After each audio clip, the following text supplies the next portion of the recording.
And how is it going, everyone? Welcome to Touhou 9.5 Shoot the Bullet, one of the first spin-offs. In fact, isn't this... No, this is the second spin-off. Wait, don't spoil the game, god damn it. The demo spoils you some bosses that appear like at the end of the game. That's why I'm moving the cursor, though it doesn't seem to help. Also, how is it going, Draynot and Blue?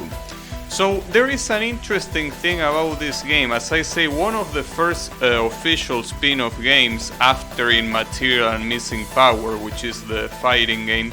And this is probably one of my favorite games that, if we count outside of the mainline games. Damn it, stop spoiling.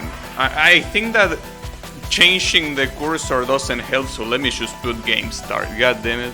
But yes, this is one of the games that I remember the most when I was getting into Touhou. It's probably one of the first Touhou games I played, because differently from the the mainline games where you have 6 stages and you are intended to not use any continue, this game is about individual spell cards, and it's the first one of its kind in Touhou. So this allows for new players like I was back then to be able to have fun even though I wasn't very good, because you only needed to clear one pattern at a time. You didn't need to survive for a whole half an hour to be able to clear something, right?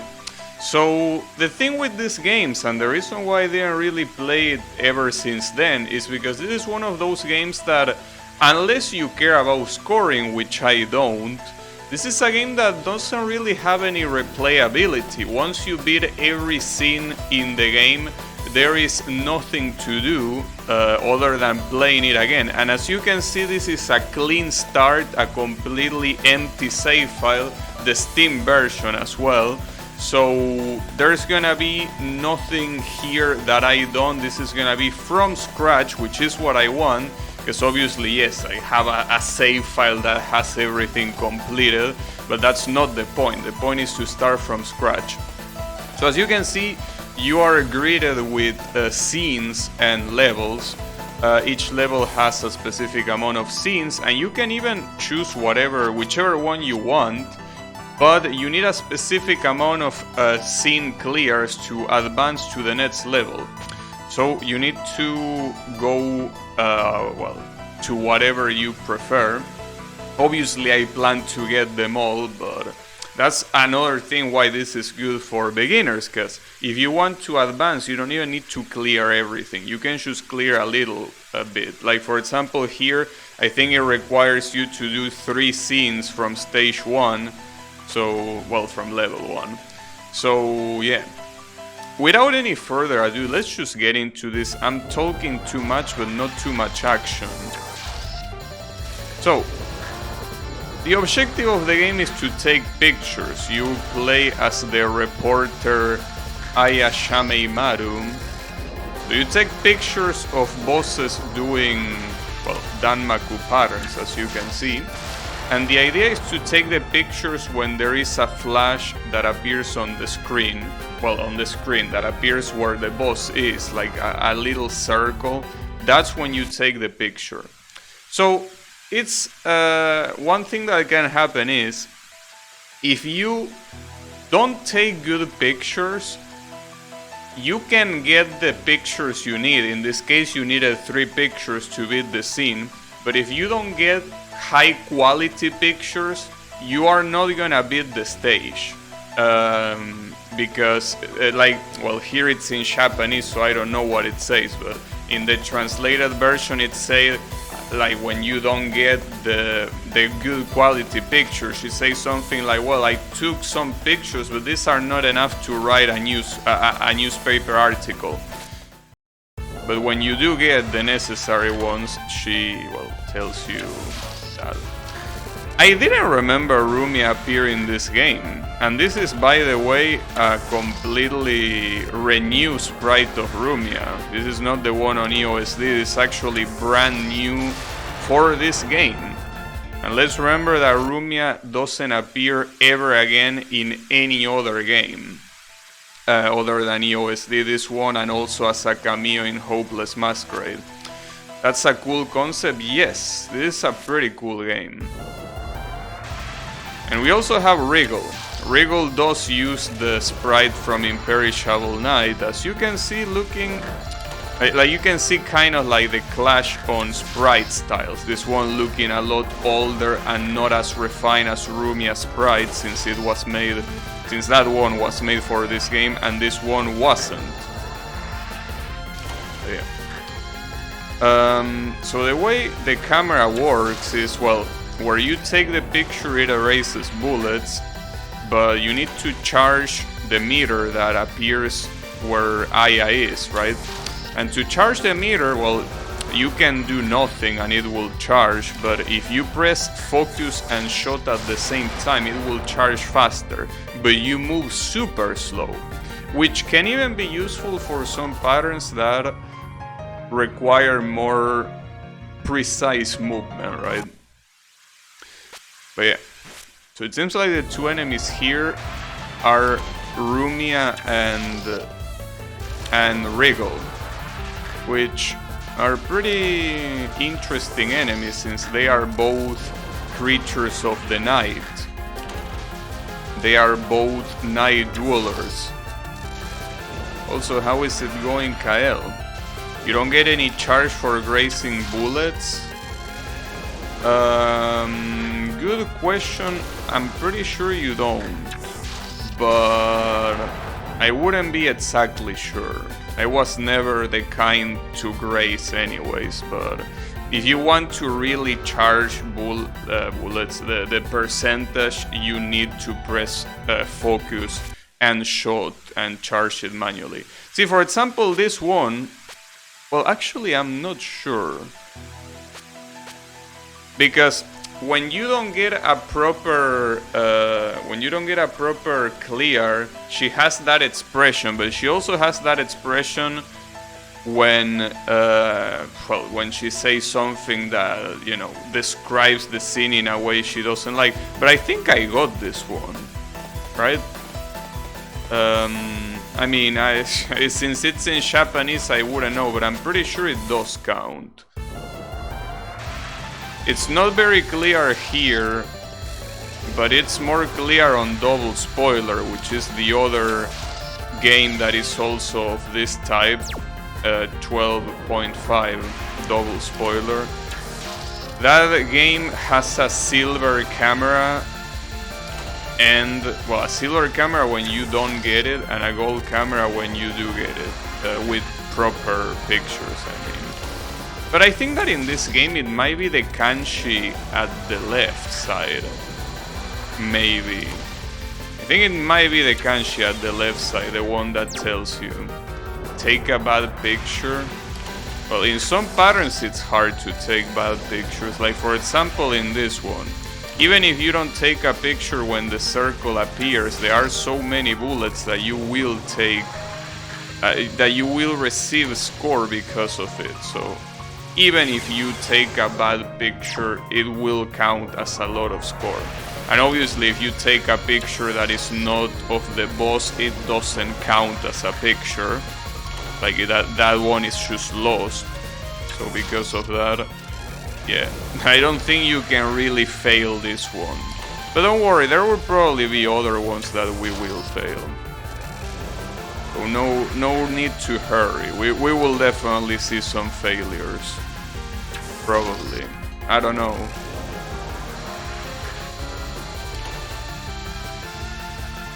A lot of these patterns get harder as time goes by.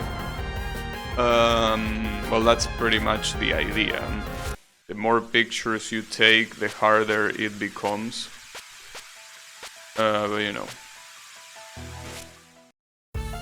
Do you like draws?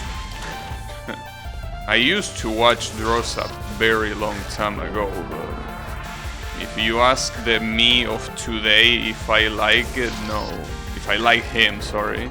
No, I don't. He's basically one of those multiple content creators that basically went for the clickbait and the shitty video instead of instead of better content, right? So yeah, well, those are all videos. The ones where he plays like rage-inducing games like Touhou and he pretends to rage at them. Yeah, those are the old ones. But I'm talking about the more recent ones. I'm pretty sure he's just like many other content creators playing with the algorithm. So I'm not interested in that. So Cerno comes here. This is, well, I will say this is a renewed sprite, but this is from Phantasmagoria of Flower View, this specific Cerno sprite. It wasn't really made specifically from this game, for this game.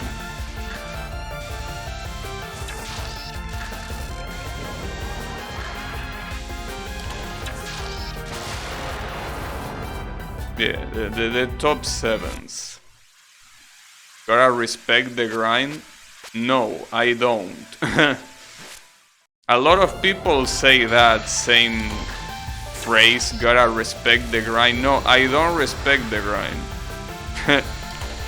Sorry, bro, but if you're a content creator and you go the clickbait way, I won't respect you. Not for that. I mean, you might be an amazing person or whatever, but I won't respect you for clickbaiting. Sorry. I don't care. I'll never respect you for that. But yeah, you can still be a respectable person and even a respectable content creator.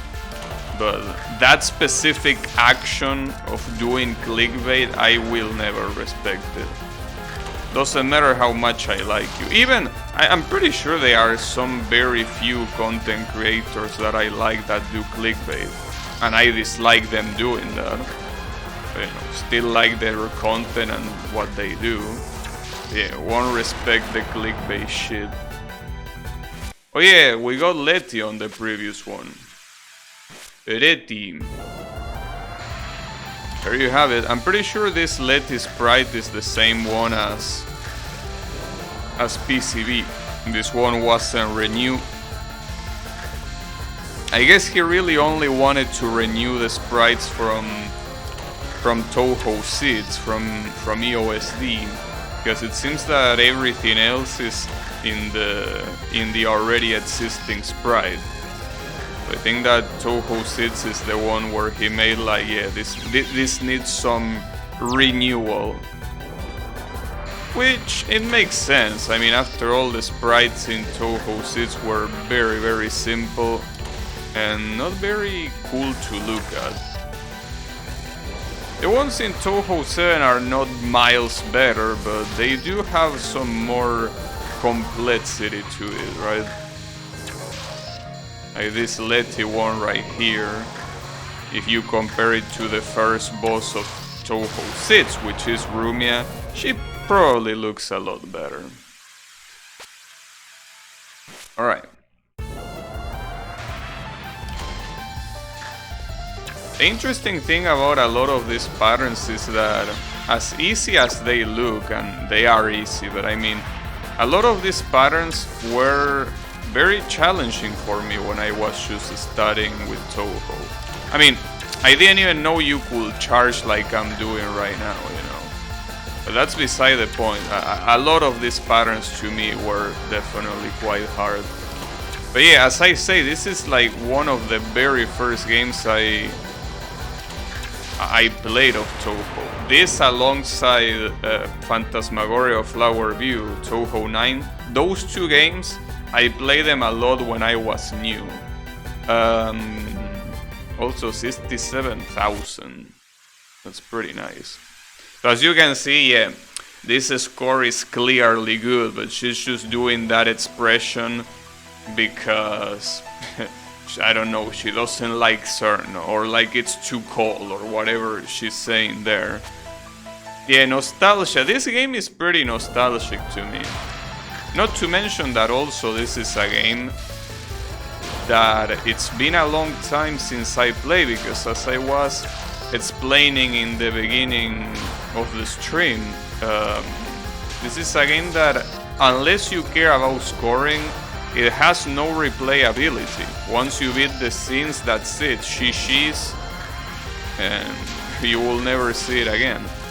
That's why, just like with double spoiler, I want to replay these games from scratch, as you are seeing right now. Because these games are good. These games are pretty good. And by the way, both of them, Shoot the Bullet and Double Spoiler, they are both available for Steam. You might be interested in that. So the music changes and we meet Alice. Arisu.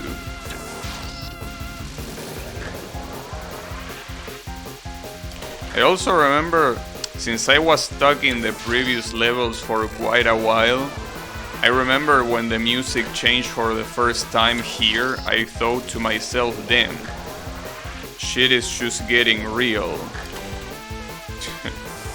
But it wasn't really getting real, you know. It was just merely starting.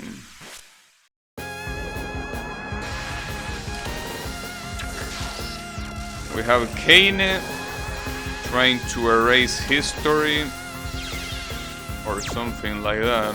Well, how is this called? It says Amaterasu. Well, I don't think she's trying to erase story. I think it's called Light Sign Amaterasu, probably, which is a very generic name for a spell card. Hey, that's a pretty generic name, Kainen. Aren't you supposed to be a history teacher? That's the best you could come up with?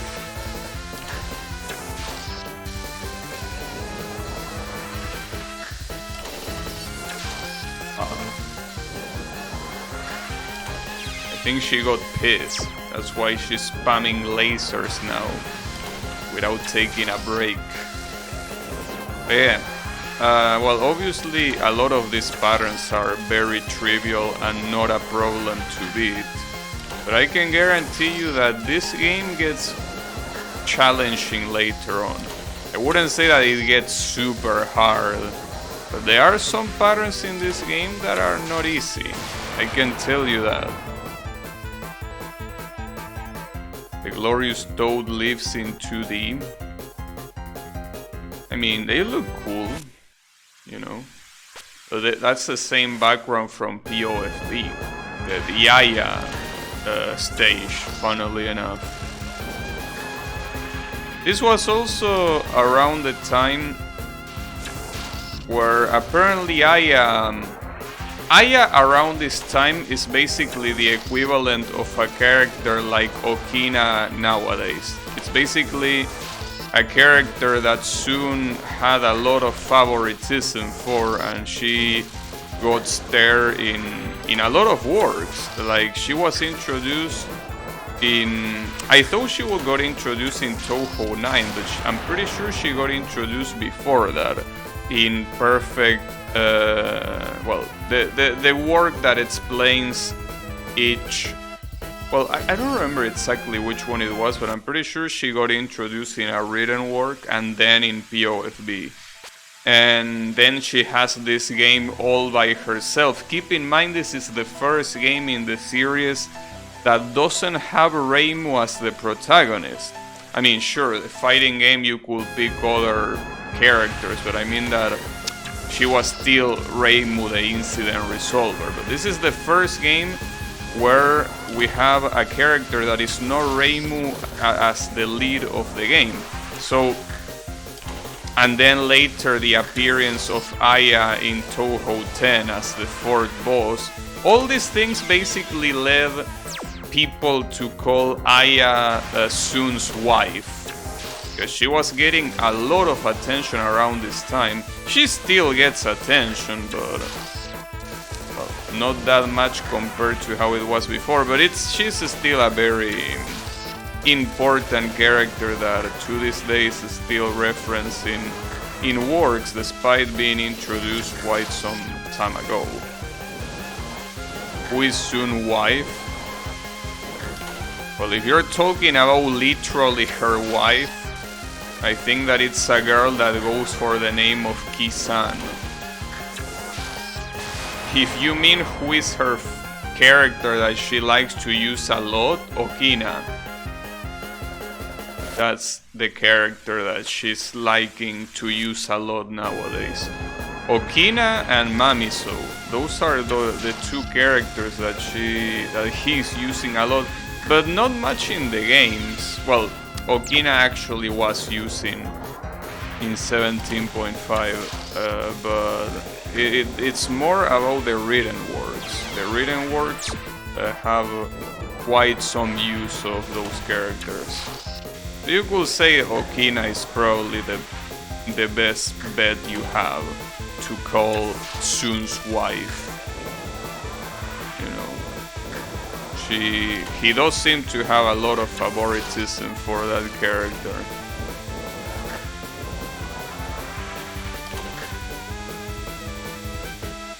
Personally don't like Okina very much, and I will say that most people don't like Okina very much, but you know, it's the way it is.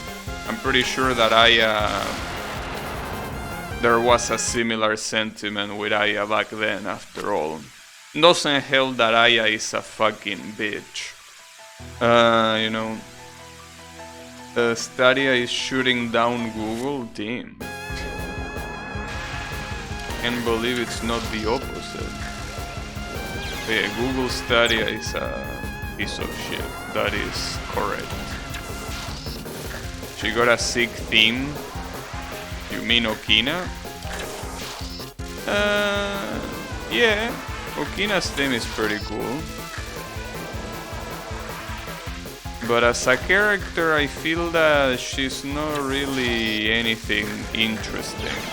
And I think that's because Okina was pretty much one of, probably the first character that was like, oh nice, another god. You know? Because gods at this point of the Touhou series were relatively rare. Only in Mountain of Fate is when like almost all of the characters were gods of some kind. But aside from that, they weren't very normal. But nowadays you get gods of anything. And I think that Okina is a very big offender because she's a goddess that is not a goddess of anything interesting, to me at least. I mean, she's the goddess of the secret, the you know, the hindrances, I don't know. She's a goddess of a lot of things, so she's like the goddess of everything and nothing at the same time, so that doesn't seem very interesting to me. And, well, after Okina there were two more goddesses in the games that came afterwards that were also, to me, very uninteresting. One of them being a goddess of creation, or... well, I don't know exactly what cake is supposed to be, I don't remember. Some sort of idol, spirit, some weird shit like that. You know. Now you can't play Danmaku with 30 frames of delay.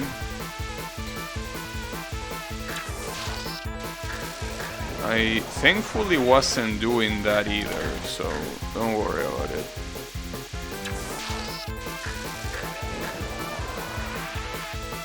Don't you worry.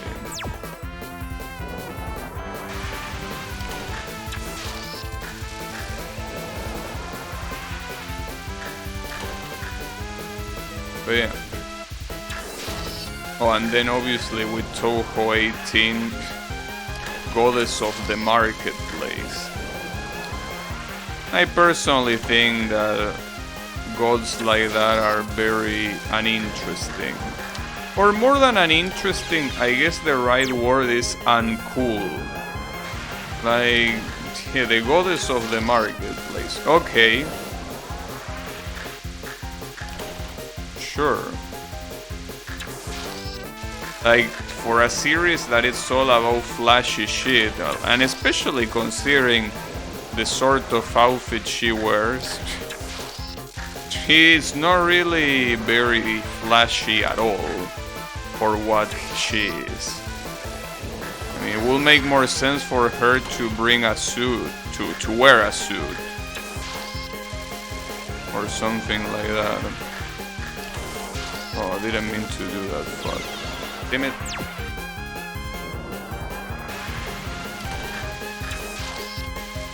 It's okay. There have also been some fun games that I played that try to go for this game's gimmick, which is taking pictures, which I personally really like. I mean, I just like games that focus on individual patterns that are harder than usual than games that focus on a full-blown Danmaku game, right? Because the later is a lot of times a lot harder, and it's not very easy to relax while playing it, right? These games, on the other hand, I think that, at least for me, they are pretty relaxing to play, right? And let's say that I get tired of this pattern, I can just go play another one, you know? I don't even need to try hard this one right now if I don't feel like it, which is great. Fairies be gone? Huh. Not fully, since we have Cerno here. Well, we had Cerno, now she's dead. But yeah. Cerno, which by the way, she was the only fairy character at this point in time when this game released. Because after that, well, before that, there wasn't another one. It was only when the Fairies of Light came that she started having some company as not the only important fairy. And then, well, Clownpiece came, and after Clownpiece, Eternity Larva, you know. So she has quite some company now, all things considered. That's pretty cool. Also, this pattern is really costing me a lot. I was never really good with lasers, and much less lasers that need to be dodged from the side. So, struggling in a spell like this makes sense to me. Dodging lasers from both sides at the same time can be pretty hard. I guess a good way to resolve it is to try to lean more to one side. So you dodge one first and then you worry about the other one. Just that to take the picture, it might be a little bit hard to find the right place. Not to mention that when there's only one picture left, the lasers get very thick and fast. So you don't really have too much time to position yourself and do all that. Well, I call them laser, but it seems like they are not really lasers. They seem like they are a bunch of arrowheads. I mean, at least when you take the picture, the remnant bullets are arrowheads. It's pretty cool. Well, in fact, a lot of lasers in Touhou are not pure lasers. A lot of them are something else. Got it? It took a little bit longer than it should have, but it's okay. Oh, okay. This is an example of what I was saying last time. This is actually not a clear scene, and the reason, the way you can figure it out, look at the color of the text. The text here is blue, while in a clear scene it's like orange or like, you know, pink, whatever that color is. But here it's blue. So not only I took a long time to do this, it doesn't even count. Kane, why do you have to be like that? I mean, it is true that I didn't really care about taking good pictures. I care more about surviving, but god damn it, why do you have to be like this? Yeah, that's at least now I know what you can use to identify it other than, well, the dialogue itself, which here I obviously don't understand. But yeah, what you're supposed to do to get more points, as I said earlier, is take the picture when the red circle is flashing. That's the time where the game tells you this is the photo chance. This is where you need to take the picture, or where you're intended to. Obviously you can take it whenever you want, but the most amount of points you are probably gonna get them while the circle is flashing.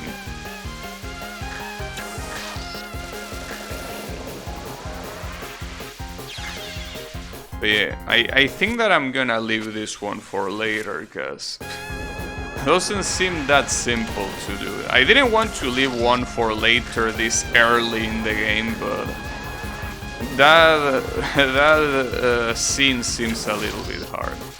I mean, as you can see, you can compare it with a scene like this one, where even if I don't take a picture when the red circle shows up, look at the points I'm getting. Like, I'm getting minimum 15,000 per picture. You can tell that the previous scene is just picky about it. Because yeah, we just got that on the first try. But you know, as you might be aware of, Sun was never the best at balancing games, you know. And this game is not the exception. So yes, we have a very hard to deal with spell card already at the very beginning,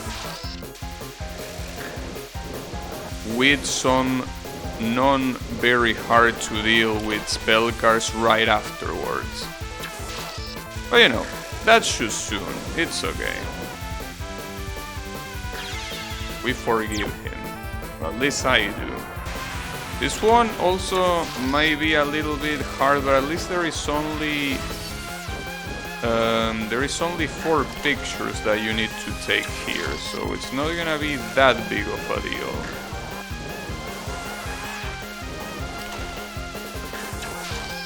Ooh, almost got hit. Although seems to be a better idea to be on the opposite corner of where she's gonna move the lasers. Not like it matters there because get fucked. But yeah. So remember this one. Level 3 Scene 6 is not completed. I need to go back to that later. Alright. So we have Raisin doing her side shenanigans. Well, funnily enough, side shenanigans that in theory are not really side shenanigans. She has the power to control sound waves. So in reality it's not like she's making us see some, well, technically she's seeing us something different, but not because she's messing with our eyes, but because she's messing with our ears.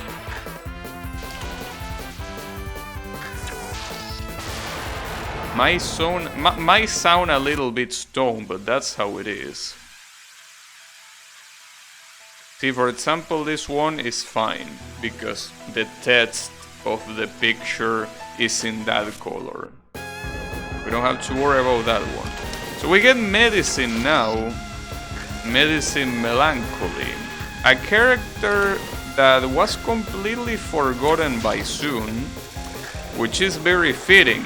That's what she is at the end of the day, a doll that was abandoned and became vengeful because of it.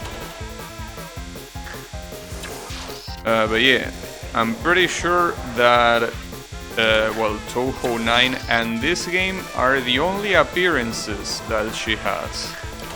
Well, at least it's more than some characters, but Still quite low considering that she's supposed to be quite a dangerous yokai. Now we get Tei, that I will call Tewi, because I feel like it. But yeah. This is a character that definitely had quite some appearances. So, you know. It is not a character that is particularly forgotten, you know. She mostly appears in the mangas though. She has quite some protagonism in a lot of official manga.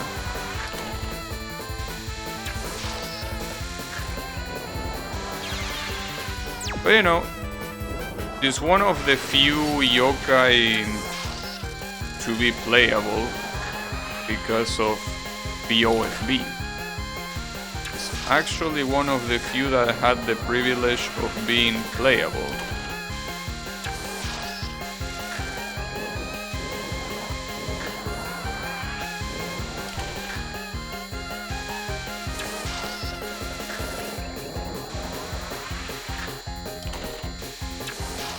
Got him. The funny Iosis rabbit. Yeah. See, you made Aya angry, and I don't blame her. I will be angry as well with that comment. See, I'll translate what it says down there. It says, "Fuck you, Kael, and shove Iosis videos up your ass." She's not very happy about it, as you can see. But it's okay. Don't worry about it. I'm sure she will forget about it. Now, this seems like an interesting spell guard. By interesting, I mean quite challenging. Mostly because depending on where she moves, this will be quite hard.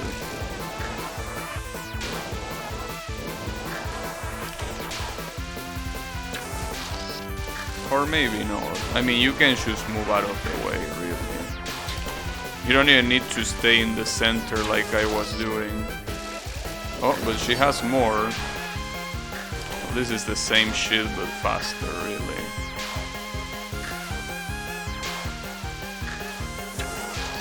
Fuck. Not sure if this is gonna... Oh, fuck. Damn it. This is gonna be enough for the score. I'm gonna shove a USB of Iosis. Damn. USB, huh? He will forgive your crime with a generous donation. What you mean donation? She works for a newspaper. Like, you just need to buy her newspaper. Well, I don't know if she takes donations. But you know, it's pretty interesting. According to a canon material, Aya is one of those girls that wouldn't mind becoming an OnlyFans model.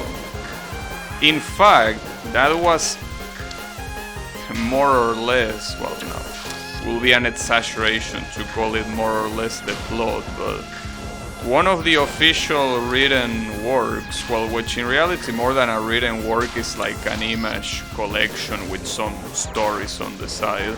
I don't remember the name of the work, something about creators of whatever is the name, and she has a picture where she's posing showing her underwear. And it's a canon picture, by the way. It's absolutely canon that Aya poses erotically for money. It's okay, hey, there's nothing wrong with that. Why not? If she has the charm for it, go for it. I don't mind. Wow. Yes, wow. You know, I remember that back when that work released, There were some people, you know that there are a lot of people that like injecting their ideologies into the franchises they follow. A lot of people have this idea that, you know, Touhou is full of very pure and completely respectable characters. Well, I guess respectable is not the word for this. Let's just say they think that their girls are absolutely pure and will never have impure thoughts. So when that word came out, it was pretty funny seeing the people that take issue with that sort of things try to justify it. But it's okay. It's kind of like idol fans. You know that idol fans are basically being sold an image that their idols are absolute pure girls, you know. And when there is when there is rumors that their idols have boyfriends or whatever, they lose their minds. Well, this was kind of like that for a few people. Obviously, the Touhou fan base is not really like idols fan base, but there are some people that kind of think of some Touhou characters as if they were idols. So when Aya started showing her underwear, but it's nothing that it's super like, you know, sexual. Like it wasn't an image where she's just full blown showing her ass or whatever. She was just slightly showing her underwear, and she was also posing for it. It's not like it's an accident. That was the point of that specific word. But yeah, some people were freaking out. And it was pretty funny seeing they come up with excuses. But hey, you don't need to come up with any excuse. Hey, your favorite character likes posing erotically for magazines. What's wrong with that? Don't like that? She's a reporter. I mean, if you already thought she was pure, she's a journalist. Journalists by definition are not pure, are like the opposite of pure. So you know. Same thing with some VTubers, yeah, but VTubers are pretty much idols. That some of them don't have talent for singing, some others do, interestingly enough. But yes, VTubers are pretty much idols that instead of purely singing, they play games. But yeah, it's kind of similar in that regard. And also that idols in some occasions, well, if we're talking about idols not from Idol Master but like from real life, they are also real people just like VTubers, while Aya is just a fictional character. Well, you could say that the VTuber is also a fictional character, but it's pretty much anchored to a real person. Aya is not anchored to anyone. It's just a character. Thanks to VTuber drama, I know there is a Japanese Keemstar equal. I mean, dude, a Keemstar equal. You know that a lot of journalists are exactly like Keemstar, right? Keemstar is the example of your average journalist. Someone that doesn't care about anything other than getting the views, the reads, the clicks. That's the average journalist. Like, if in fact Keemstar is not the exception, it's more like the rule. If you don't see a journalist like that, it's rare. It's not impossible, but it's definitely rare. Do you play Idol Master? No. I don't like Idol Master, not because I don't like the songs. In fact, I like a lot of songs from Idol Master, but I don't know what the game is about. The game is about racing idols, and I couldn't care less about that. Like, it's just any game that is kind of like simulator of daily lives or shit like that, it's super boring to me. So no, I don't really care. Yeah, I know that there are PCP games that are reading games, so I don't know how good they are. Since they are spin-offs, I'm not really sure what their quality is. Genshin characters are kinda like idols? No. No, in fact, Genshin Impact characters are more comparable to Touhou characters, in the sense that they are pure fiction. I mean, sure, they could have voice actors that are popular, but the voice actors are definitely not tied to the characters, other than being the voice of them. But it's not like VTubers where they are pretty much an alter ego of the real person. Genshin Impact characters have nothing to do with their actors, or any game for that matter. I mean, that's like saying that, I don't know,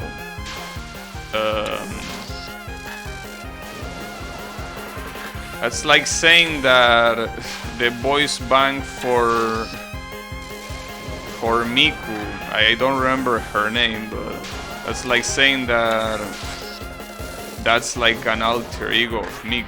No, it's not. Miku is her own thing. And Miku is the perfect example of her own thing. Everyone has a different interpretation of Miku, which is the whole point. I will go to an Amber concert.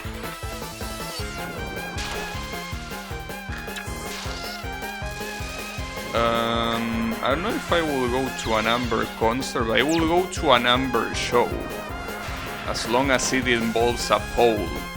I'm just kidding. Amber is a pure girl and will definitely not do that, right?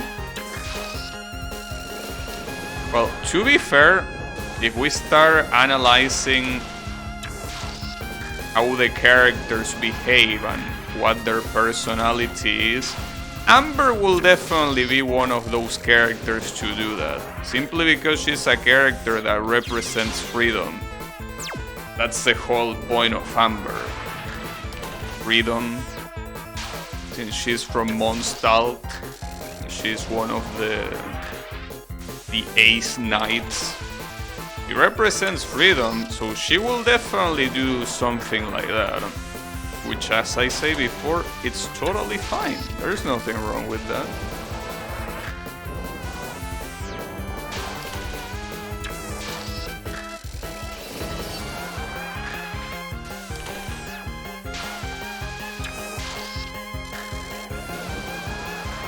You're going too high. That's okay, I gotcha. Modern Idol Master Issues Rhythm Gacha. I see. The voice of Frieza acts like Frieza in real life. That will be interesting. But didn't the voice... No, wait, no, it's... No, never mind. I was gonna say something, but no. Forget about it. No, I was gonna say, didn't that guy die? But no, it wasn't him. I remember there was... Oh, it was Bulma's voice actress, the one that died. I remember now.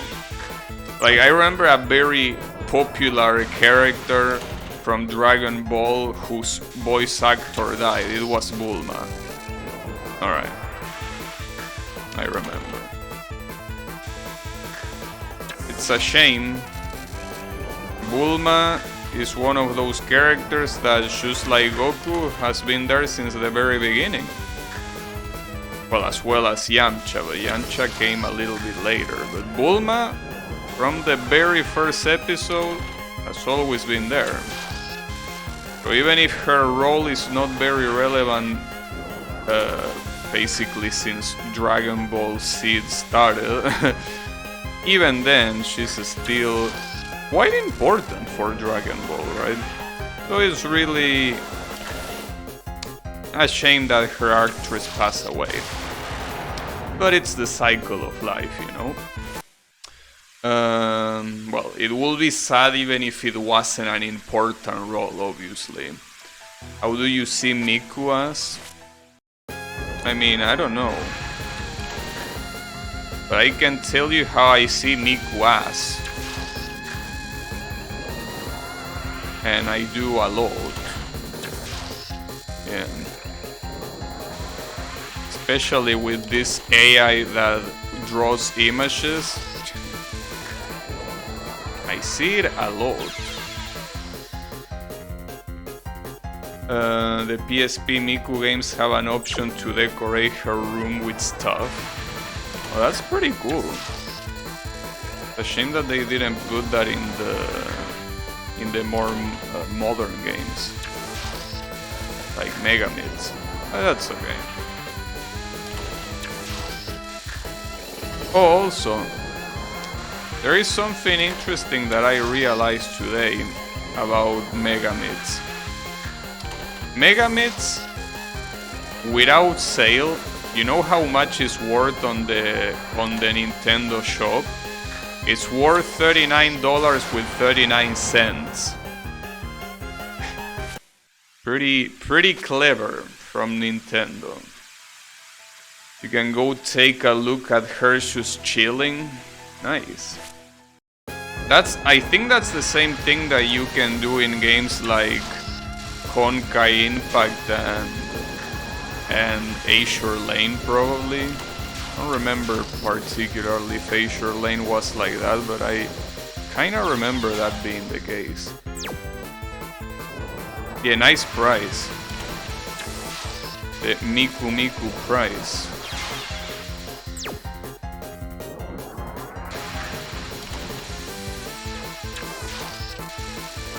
Unfortunately, what's very similar to that price is the fucking third DLC bundle. Do you play Honkai Impact? No. No, the only gacha I play is Genshin Impact.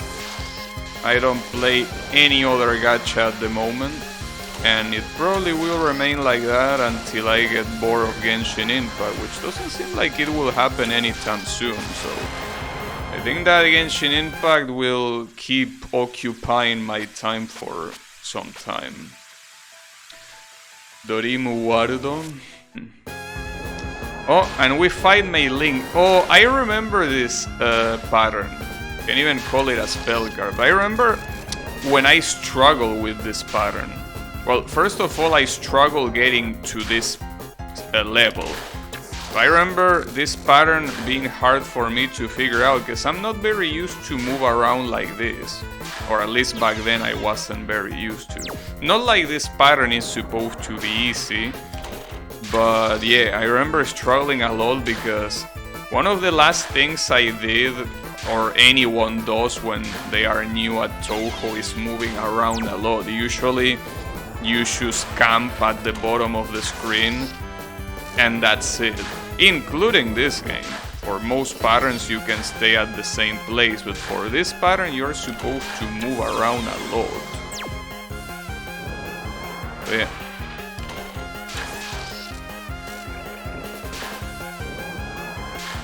Unfortunately, the most common strategy that you will think for a pattern like this one is slightly moving to the side when she kicks, but you cannot do that because, as you can see, she also shoots bullets from where she is and not shoots to you, right?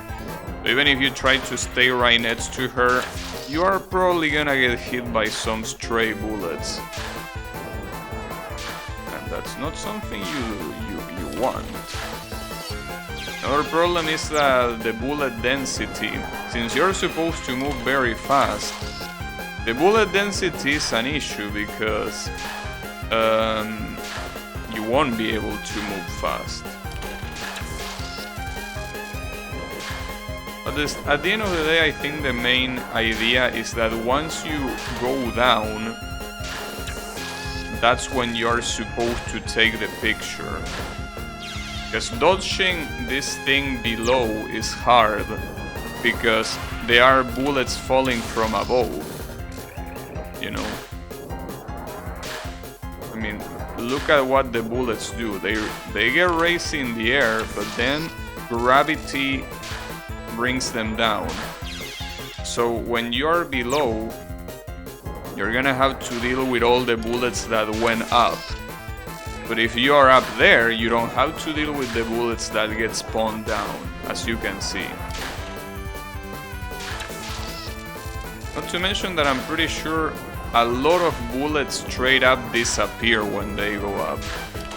So if you are on the top of the screen, most of the bullets that disappear will just disappear. They won't come back. It's pretty cool.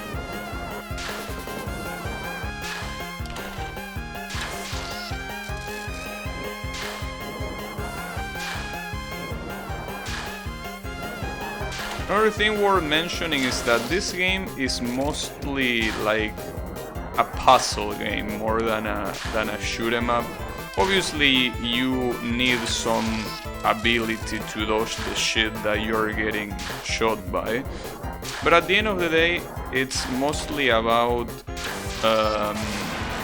figuring out how to get the necessary points and pictures to, you know, pass the scene, right?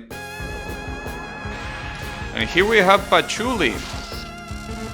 He's using a spell called Hide.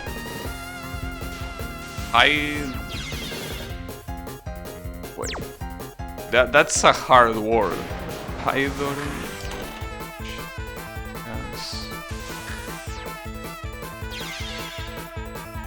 Hydrogenous Prominence? Is that the name of the spell card?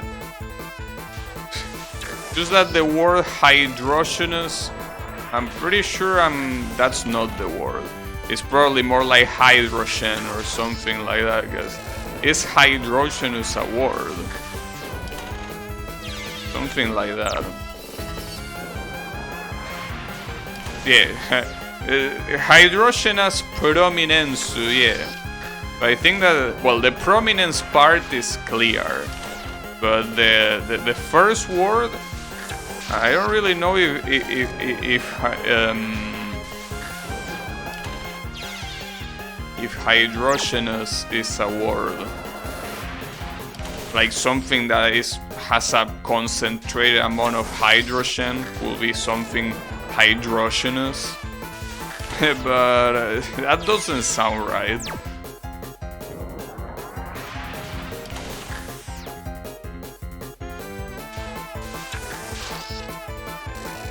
The prefix is, if I'm not mistaken, moon and water sign is what the prefix of the spell card is.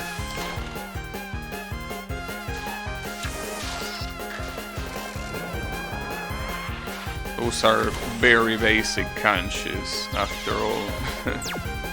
Very, very basic. One of the first ones you learn. Well, not to mention that also knowing how patchouli cards are normally named helps a lot as well.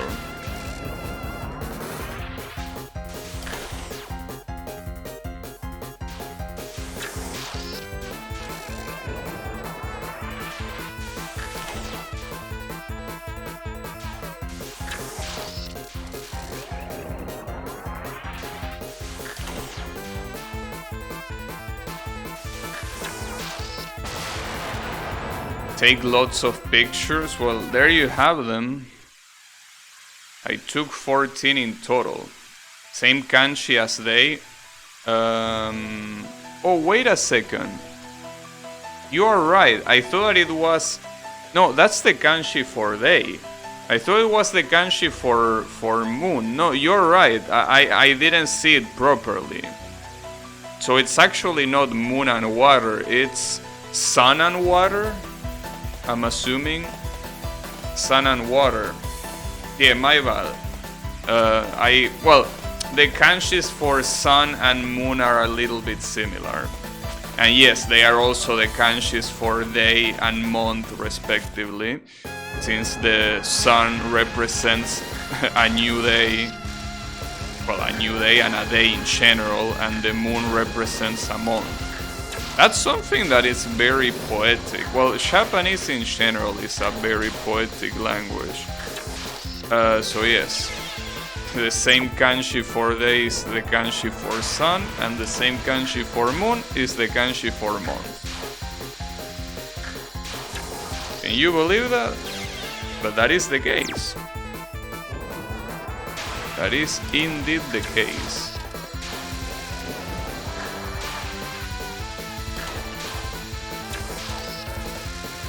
You believe? Of course. That's how they write dates. Usually they say, well, I don't know how they pronounce it, but they say, you know, year something with month something and day something. And that something is the number plus the kanji. You know. Wait, really? That's not enough score? Fuck you, how is that not enough score? It's literally 100,000, you greedy fuck. You want more than 100,000? Or maybe I'm not sure if this game counts the best picture or if it counts the total. That's something that I'm not very sure about. Like, I thought that it counted the total, but it might be the best picture. I'm hungry for score, I know.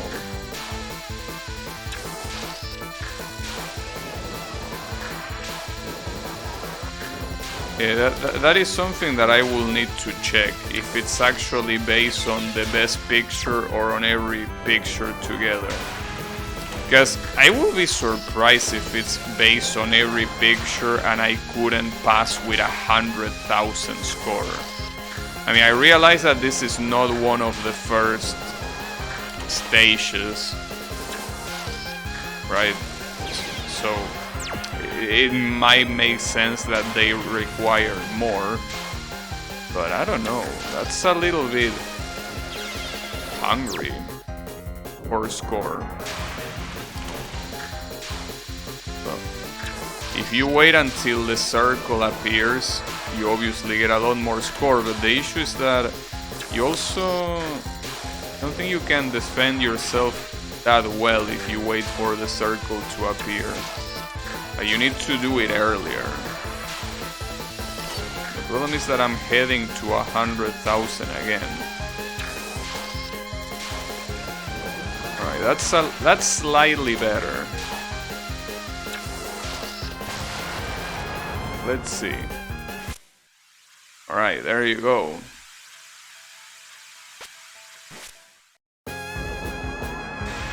Here is patchouli again. This one says water and fire type, well, sign. And she says Frogistic?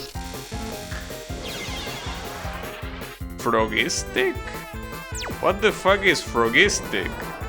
It says Frogistic Rain. That's the name of the spell, but what's Frogistic? Is that a word? Frogistic? Or am I misreading that? Soft patching? Yeah, so soft she's inventing words. Frogistic? What the fuck does that mean, dude? Like I say, maybe I am the one misreading it, but I don't think I am. At least the rain part is very straightforward.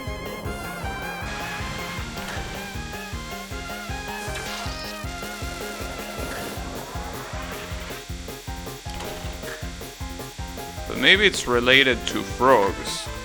Well, usually when Aya has a comment of the spell, she says something about the spell, so maybe she says something about frogs or whatever. I don't know. Oh, that might not be enough to charge it. Yeah, no. This one is interesting because if you wait for the circle to come, you're gonna die. Like here, you're actually intended to shoot before the circle, because if you wait for the circle, you get cornered. Like, as you can see. So this one is slightly complex. Damn, that was very close. What the hell? I guess I'm gonna wait. Problem is that a lot of times the water is separated from the rest of the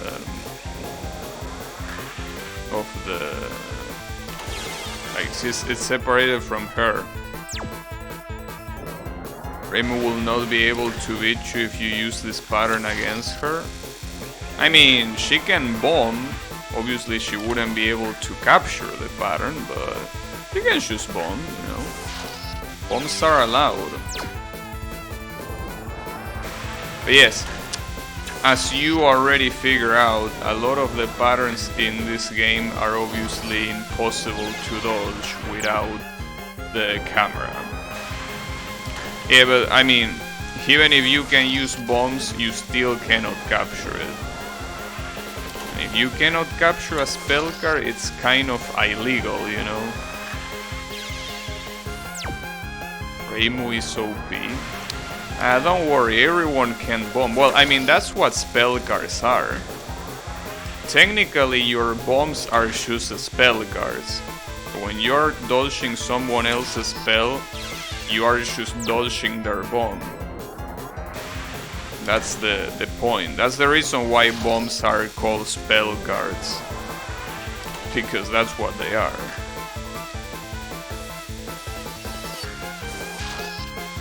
You know.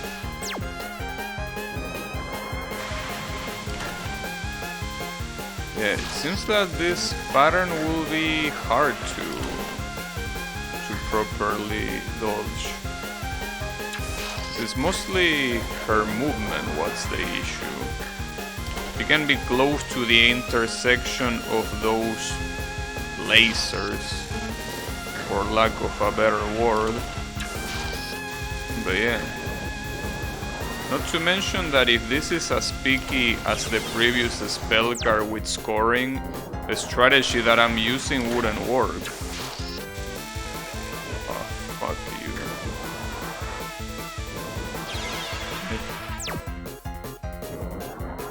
Beat her pictureless? You want me to beat her with my fists? I mean, I don't think that Aya can do that. You know, she just beats people with her fan. Isn't bombless a thing? Well, not in this game.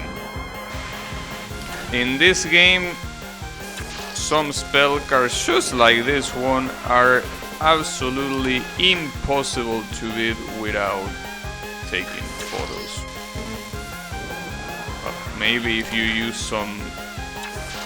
I mean, you never know. Maybe there might be a gap that you can have used with TAS, but I really doubt it. Like, the bullet density on this quote-unquote laser is just way too big to be dodgeable. So I don't think this one is possible. You know, there are other examples that might be even more convincing than this one. Super lag frame skip. That would be cool. Yeah, this spell card is rough. Spell card is quite rough.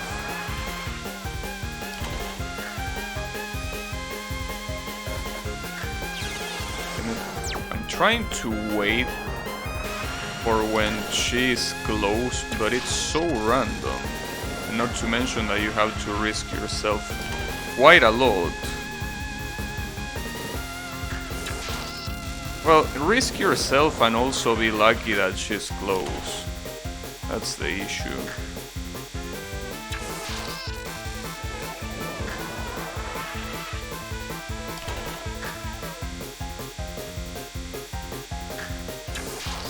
Nice. Oh, if I don't fuck it up here, yeah, this is victory. Victory! Just like that. The strongest best Touhou. Well, there is your strongest best Touhou. Oh, this is like the first pattern, but this time she throws a lot of shit.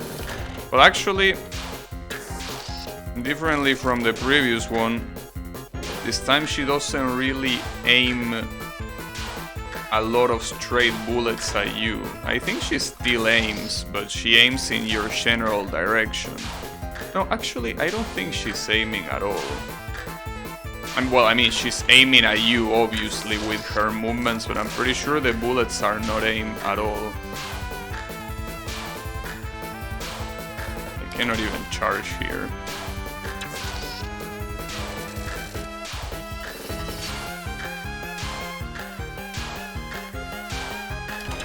Nice. Damn, barely got that. Holy shit. You killed her? No, don't worry. She's back here. Look at it. This one is... Okay, this one is actually called Moon. Moon and Wood Sign is how it's called. You can see that the kanji for Moon is super similar to the one for Day. It's just that the one for Moon has like some slight curves on the bottom. The rest of the spell card says... wait, let me see it. Satellite... Wait. Satellite something. Satellite... Himawari. Well, Himawari, I'm pretty sure it's not a... It's not an English word. I'm pretty sure it's not. Oh, yes. Moon and Wood Sign Satellite Himawari is the name of the spell.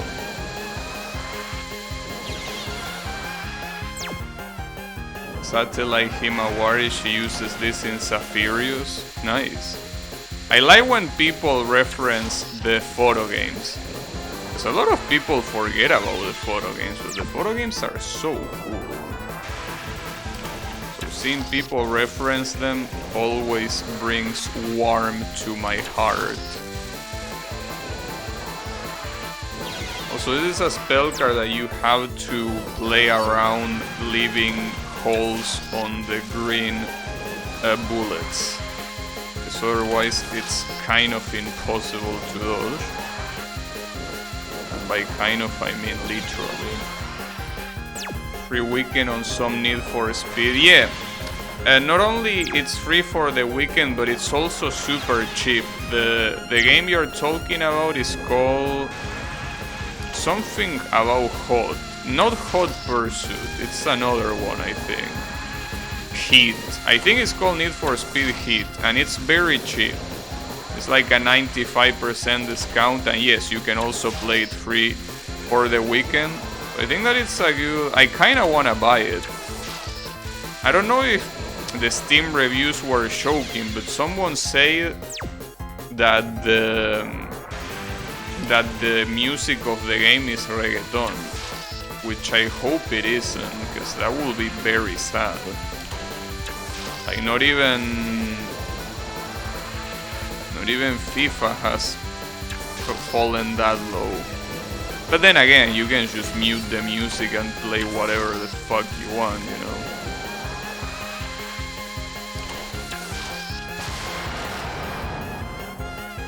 I wish you got a cool CG after you beat each boss. Yeah. A cool CG, right? 95% is the highest. Well, I think that theoretically is not the highest discount. I remember seeing a discount that was 96%, I think. It was the time where I think Borderlands 2 was on discount. I think with all the DLCs, and it was like a 96% discount. It was some years ago, probably like 4 years ago, around that.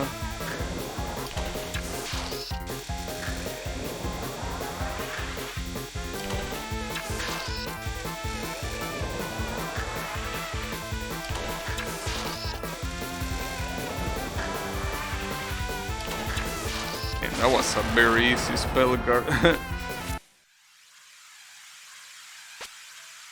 Alright. What's Pachuli's last spell card? So it says Sun and Moon sign, like Pokemon. Royal Diamond Ring. Okay, Royal Diamond Ring. That's the name of the spell.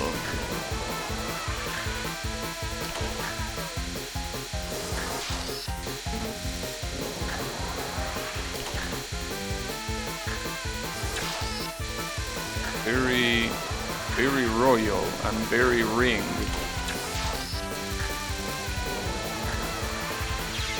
I need to move a little bit more to the right. Well, there are 6 pictures, not 5. Another thing to take into account.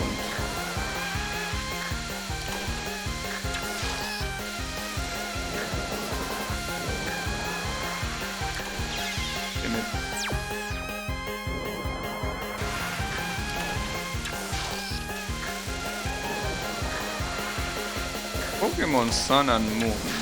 That's a game that I'm kinda interested on playing, but yeah. Emulating 3DS and all that shit is a little bit annoying.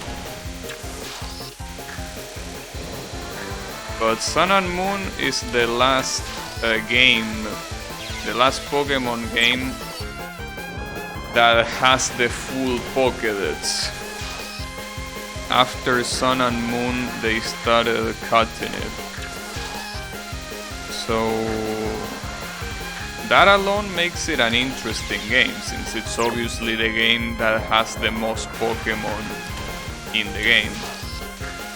But sadly, well, 3DS emulation got better since last time I checked, but I'm not sure. Anything could happen. Anything.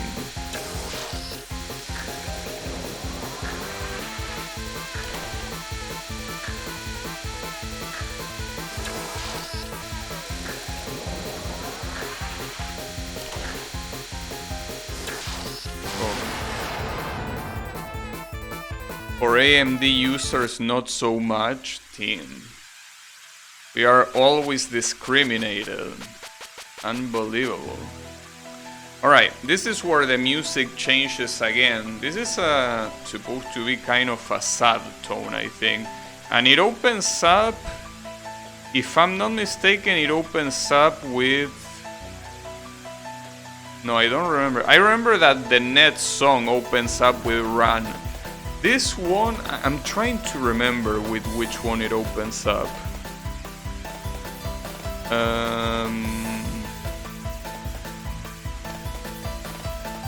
Maybe with Sakuya? No, it actually is Chen. So Chen and Ran basically open up with... They open up with a new song. That's pretty cool. For AMD users of the very latest cards that got an OpenShield upgrade perhaps, but Citra issues Linux EMU for most AMD cards. Alright, so basically we're not playing that game anytime soon. Or ever, for that matter. That's okay. So this pattern doesn't look easy at all. Looks like the opposite of easy. Especially because I'm pretty sure her movement is completely random, right? Which is weird, because the one that has random movement should be Ran. Chen usually moves in very specific patterns. And again, you can dodge this shit by moving to the side, but if she gets very close to you... Oh, I fucked up. Okay, we're still alive. Got him.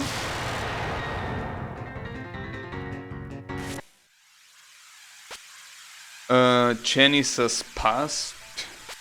I mean, she's very hyperactive. How is it going walking home? There are some workarounds, like using the voodoo wrapper. The voodoo wrapper. I don't think I trust something called voodoo wrapper, you know? I don't think I want to trust that.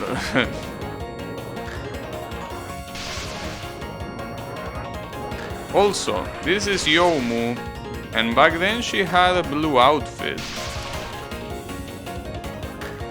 I know that Japanese people don't seem to be able to differentiate pretty well between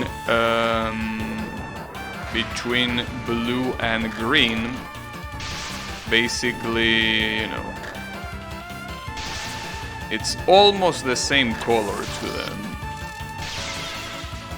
But you know, that's okay.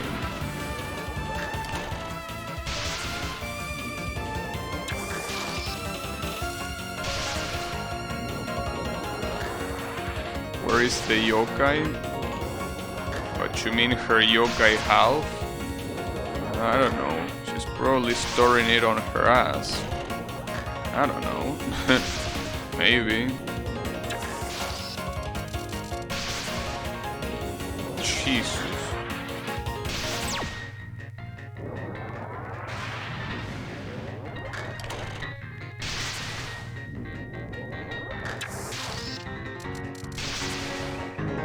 Problem is that if you stay where she is, she's gonna cut right where you are.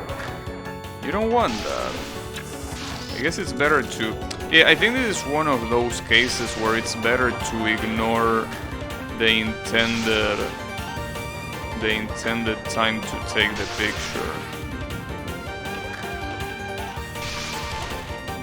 Otherwise this shit is very, very hard to properly do. At the same time though, I don't know if it... Oh, I'm dead. Wow, got very lucky there. Run out of luck there. Yeah, the issue is that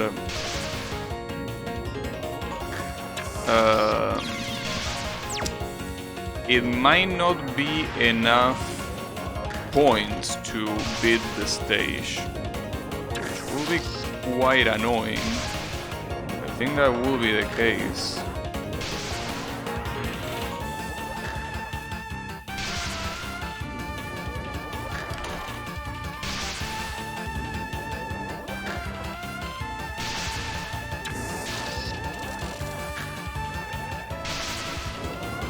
The problem is that dodging this shit from the side, it's a little bit hard, you know. Like, you basically need to calculate the trajectory for like every row of arrowheads. While if it comes from the top, it's a lot easier to know where the arrowheads are gonna land. It's still very doable though. You just need to... Well, as always, get the right run, but since they are only 4 pictures, it's not gonna be that hard. I mean, it still will take some time because, I mean, every time you're charging, Youmu doesn't care about your charging because she slows down time. You're obviously gonna charge a lot slower than regularly, but you know, that's what's mostly gonna make this this scene long more than anything else. Another thing to note is that, well, as you will expect, she also slows down the actual timer. She slows everything down, well, except for the FPS counter. That one doesn't get slowed down.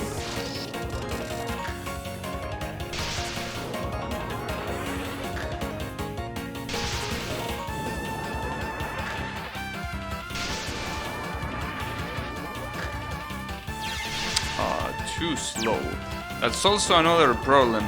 On top of the fact that you have different speeds with focus, charging and unfocus, it doesn't help that obviously when time is slow, you also have completely different speeds there. So it's like you have a total of 6 speeds available to you.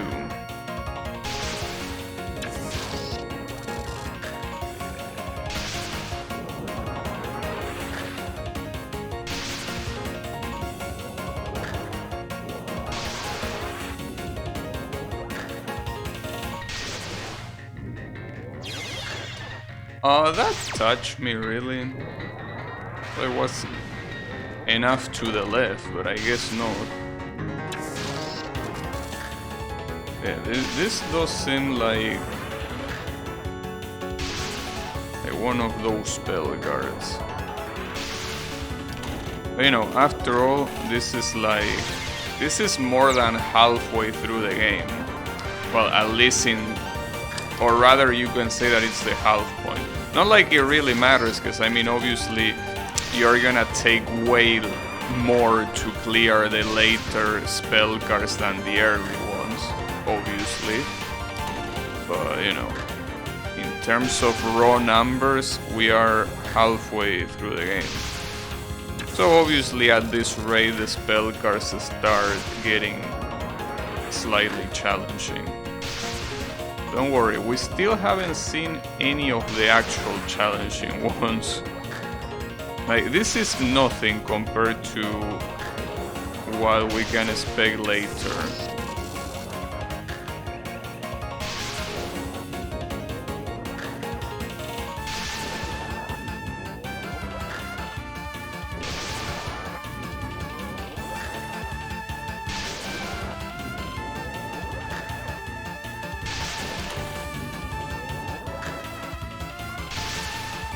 Got your ass. Nice. Yeah, as I told you, it wasn't that hard. Just slow because of the slowdown. I remember not liking this spell card, and I don't remember exactly why. But I think that I remember this spell card and me disliking it a little bit. Probably because the photo chance is hard to capture since she's so fast going from one side to the other. So you're kinda supposed to preemptively start shooting so you slow down the whole thing so you can actually aim. So otherwise obviously she's a little bit too fast. Also, if you want to dodge these bullets easily, you need to move very little. I don't think that taking pictures while she's moving is the best idea though. But then again, when she shoots that red shit, that's clearly the best time to take the picture. Just that the game wants you to think that that's not the case. At the same time though, she seems to abandon that spot at the center faster as the photos go by.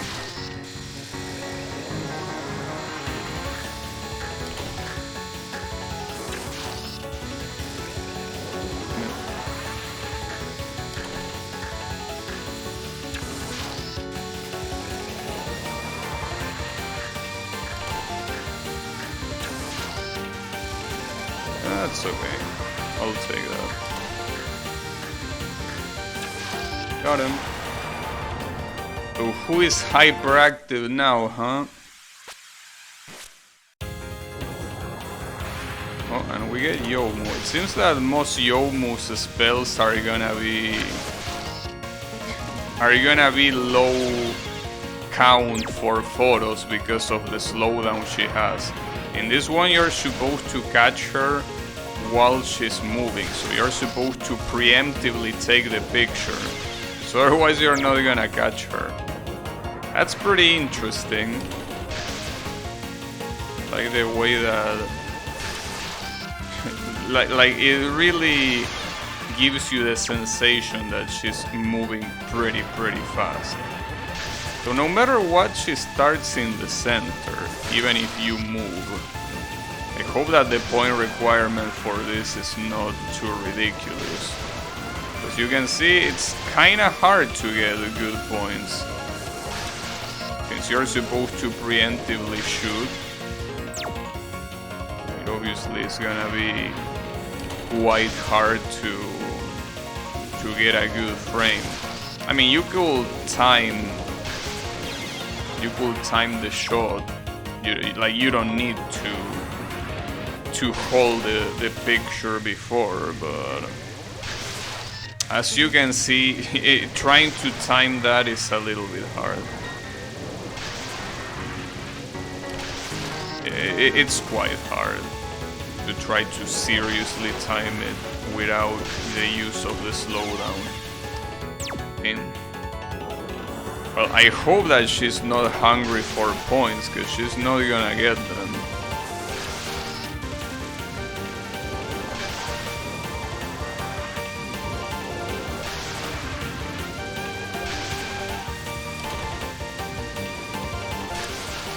Ah, damn it. At least she basically does 2 cuts, and then she waits for you to move, so you can redirect her to like the other side of the screen. Oh wow, that was a lot of points. Oh, and that was a lot of fuck-ups. Yeah, at that point I just corner myself there. I can wait for her to come up once and then on the second one take the picture, and it gives you a lot more points. Problem is that moving fast afterwards is hard, because you're supposed to move away so you have enough room to dodge. But with all the bullets, it's a little bit hard.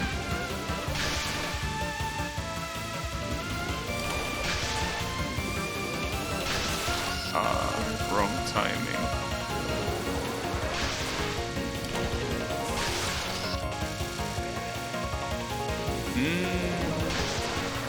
That might be bad. Oh, that is bad. Fuck. Damn it, almost got it there.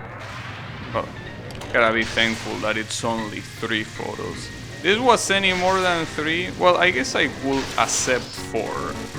But 3 photos will be a little bit too... I mean, something like 5 photos will be a little bit too much for this one.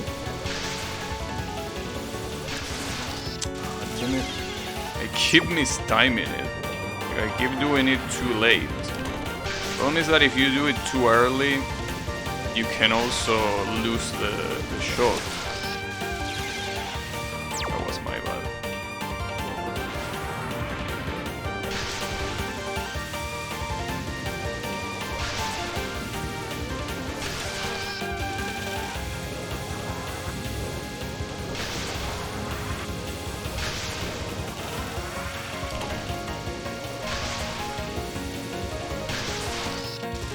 That wasn't good aim. It was kind of like the opposite of good aim.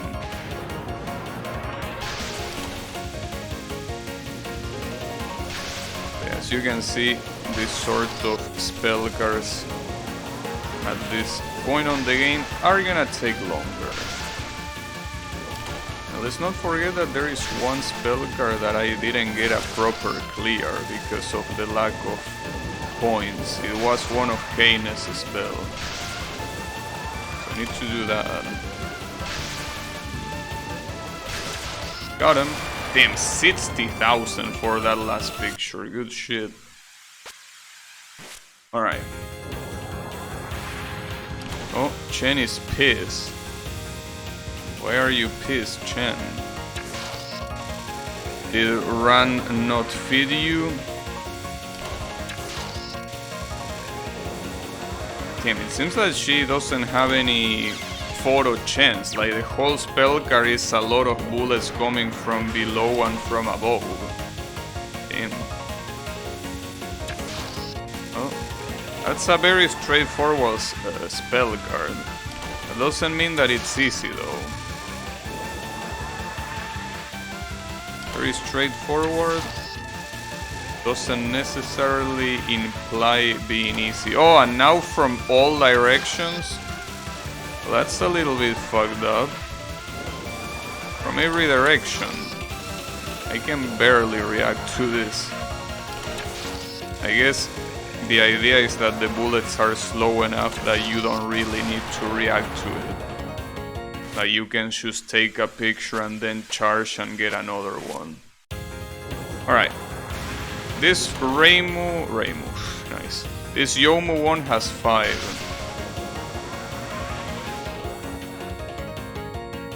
Oh, I think that I remember what this spell card was about. She's basically, the reason why there isn't any sound while she's summoning those bullets is because apparently she's cutting the barrier of sound. Or something like that, which is pretty cool. That's why if you die or if you take a picture, nothing, no sound effects comes up. It should also cut the music. That would be nice. Where is Reimu? In her home.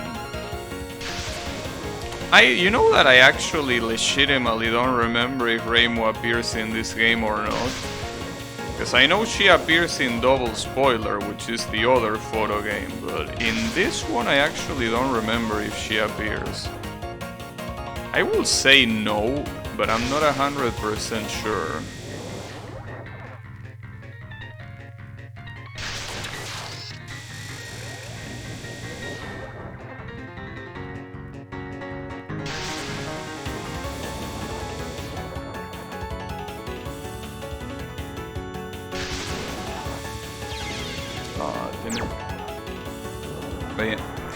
In Double Spoiler, a lot of playable characters appear, which is pretty cool.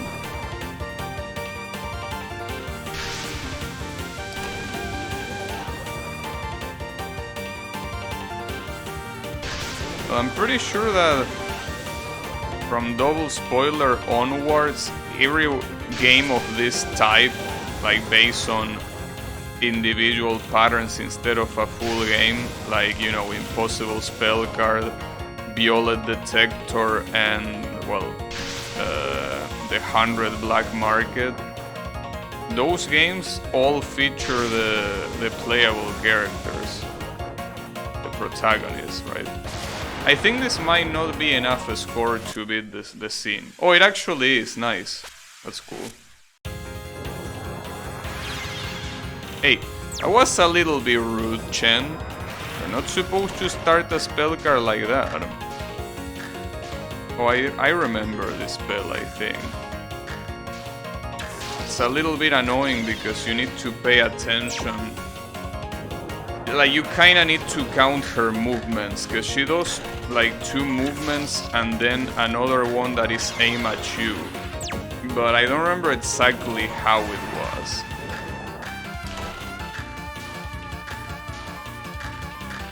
Because sometimes she aims at you with the second one, and some other times she aims at you with the first one. I think she alternates between one and the other, which is very annoying to say the least. Then again, you can constantly move away. And when there are more bullets on screen, I don't think that's gonna be the brightest idea, you know.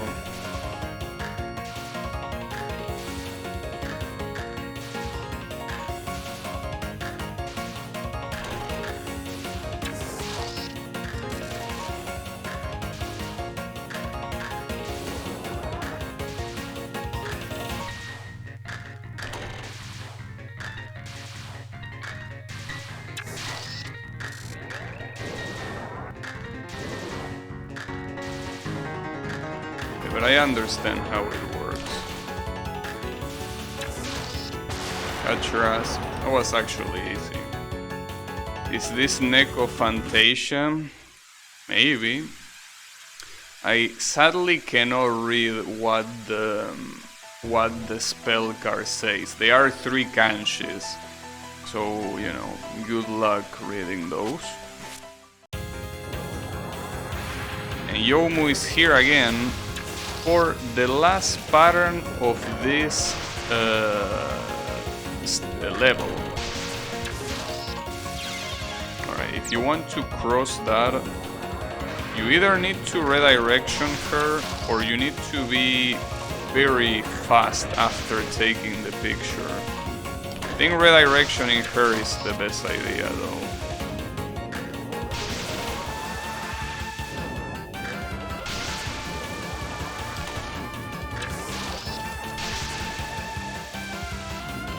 Seems that what's really hard in this spell card is actually dodging the bullets. I don't think dodging her slashes is the hard part or taking pictures. It's actually dodging those weird crisscross bullets. Yeah, that seems like it's a problem because if you dodge like that, they come from both directions. Maybe the idea... I mean, I can, instead of that, as I say before, I could take a picture and go down immediately afterwards.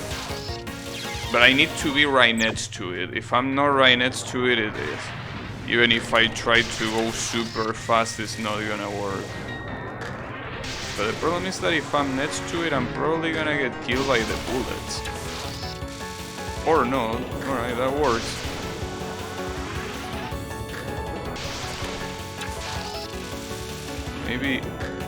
Maybe that's the easier strategy.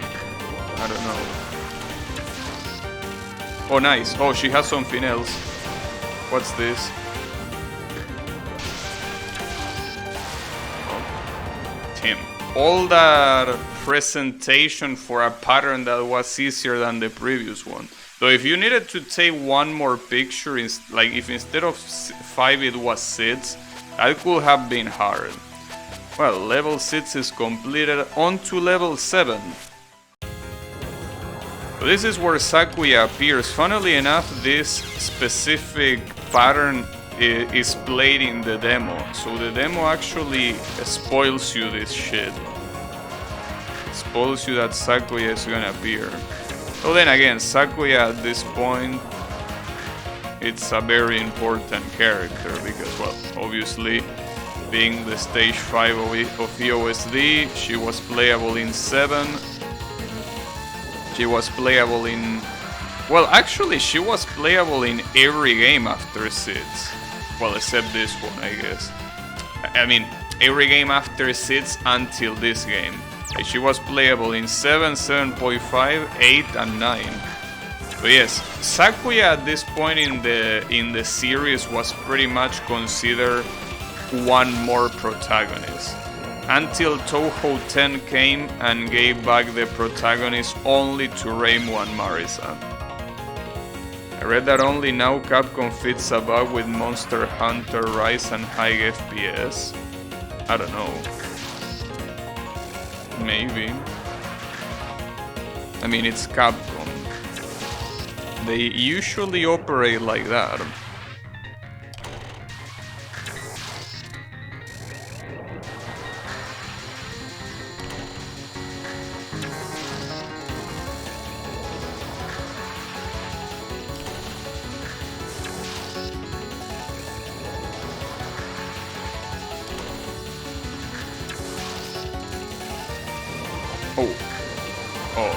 What the hell? Okay, that looks hard. Only took them almost a year, now if only they fix the previous game. Yeah, Capcom is a little bit incompetent at being competent, you know. They usually don't like that. Now, what I'm noticing is that this spell card, that is not even a spell card by the way, it's just a pattern, has 9 photos. So So that means 3 for each set of patterns. Which is a little bit fucked up. It's a way to present, to, you know, introduce Sakuya to the game, right? Quite a hard introduction. I need to figure out how the next set of patterns works, because I'm not sure if I understand. Like this one, I guess. Okay, you stay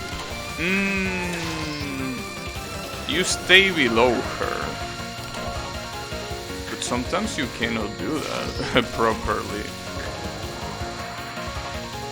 The bullets are so fast, right? Well, so fast, yeah, to spawn.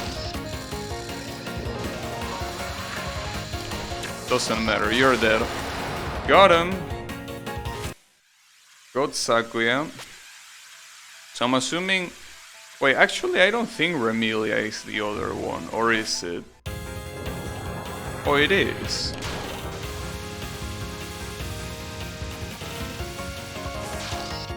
I suspect that you cannot take pictures while she's a bat. So you need to wait for her to stop being a bitch.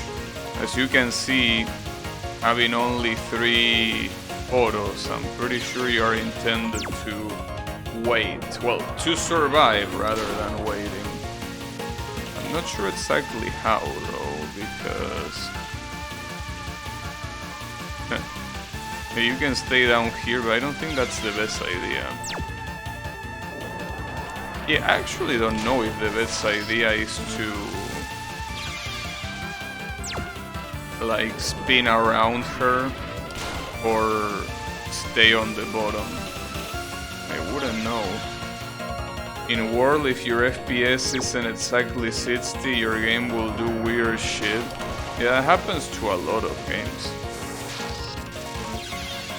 Like, the problem is that I want to stay down here, but I don't know if that's a good idea.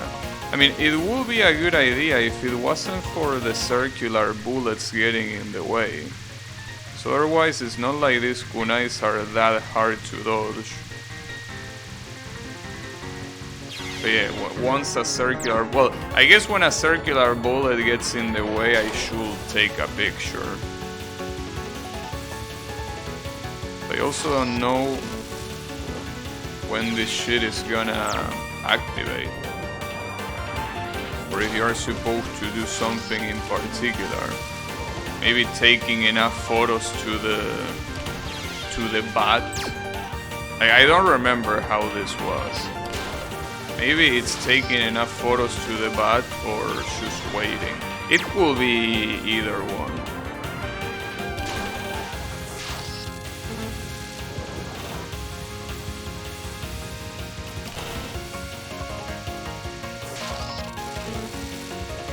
The issue is that doing that, like spinning in circles, is not the best way to go about it. Then again, I guess you could take a picture on the top. Wow, I got lucky there. We'll take a picture on the top and that's it.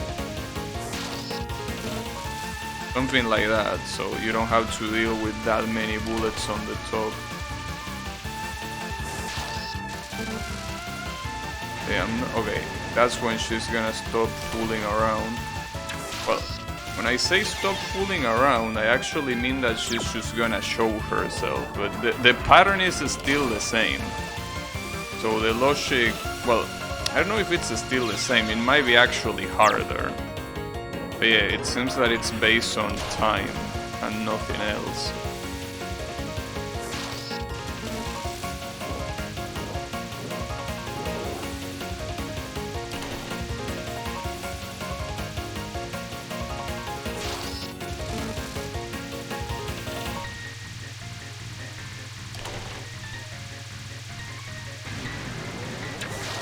Yeah, the pattern does seem to get harder as time progresses. Fuck you. But you can tell that that's the idea of the pattern.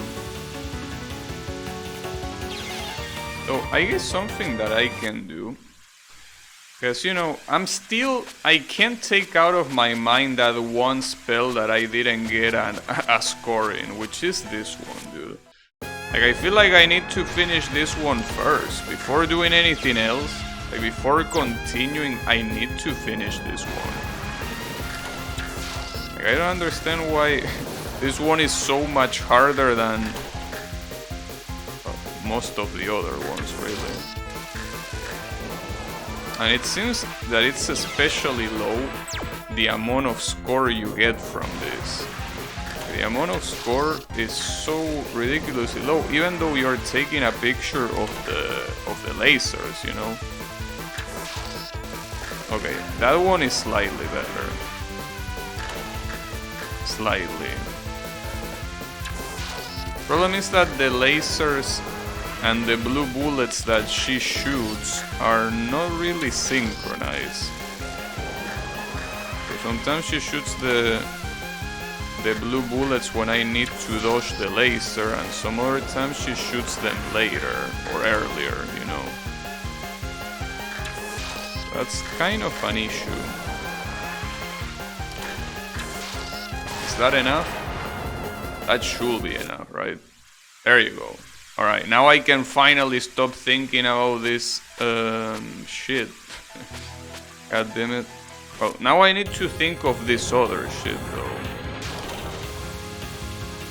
But yeah, at least now we can focus on the current spells instead of a random spell that we left for later.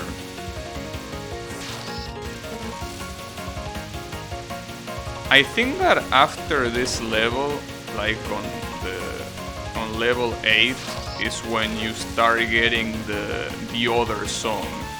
That is the last one of the game. Well, you get another one afterwards, but it's a song from Touhou 9. But yeah,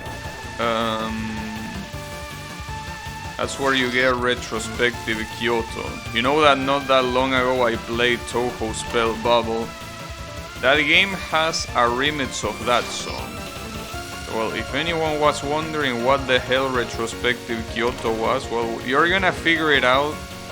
Well, if I can beat this shit, that is. By this shit I mean level 7. Yeah, don't worry, we're gonna beat it. Don't know how long it will take, but it will take what it will need to take.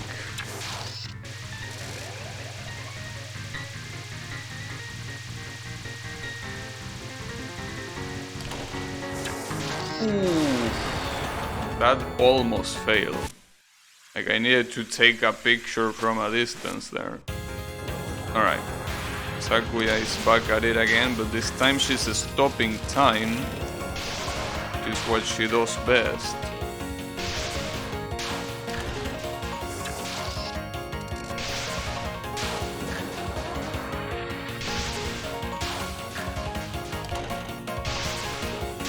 Oh yeah, I was like, that's gonna hit me, right? Yeah, it will, and it did.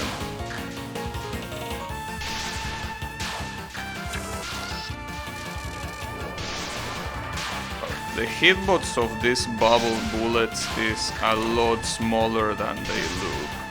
The only thing that hits you is the inner red circle. And even that one, I'm pretty sure that doesn't really fully hit you. So that circle is way smaller than that. I mean, as you can clearly see. In fact, the real danger of this spell card are not those bubble bullets, are the knives. The knives have such weird hitbox, because they are shaped like a knife, but I think the hitbox is somewhat circular. So it's not very similar to the actual sprite, for what I remember.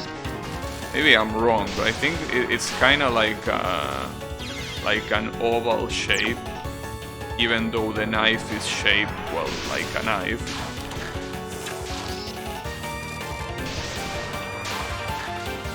And this spell, I'm pretty sure that is called Time Sign.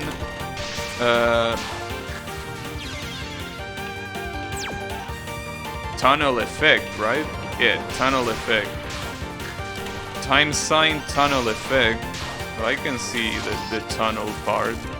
I can also see the time part, for sure.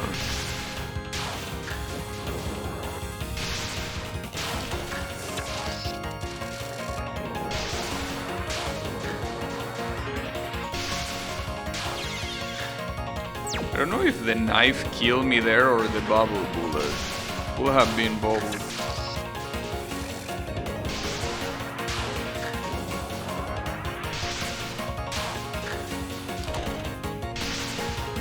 Unless you're gonna take a picture, you really want to move slowly for a spell card like this one.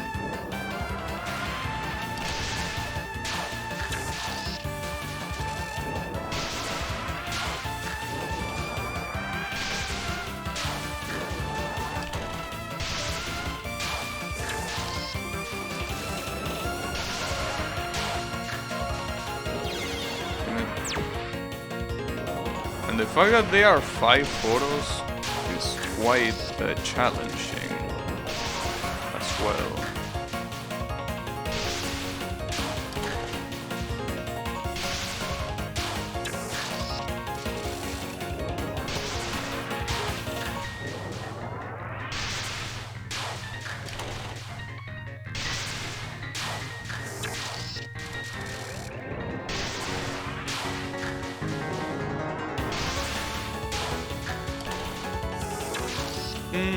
That was a bad decision to take a picture there.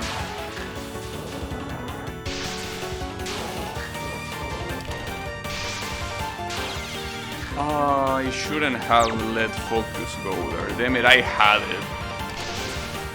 I let focus go and I started going too fast. Is this bad lady? No. Anyways, how is it going, Yannick? No, Sakuya has natural puppies. And she's not afraid of, you know, showing it naturally.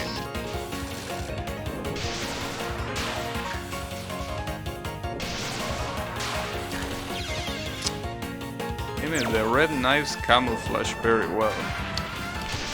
You're adapting to new keyboard? What are you testing to adapt to it?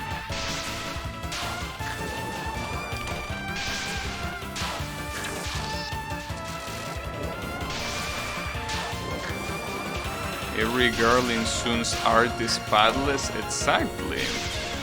They don't need to wear pads. Subterranean animism.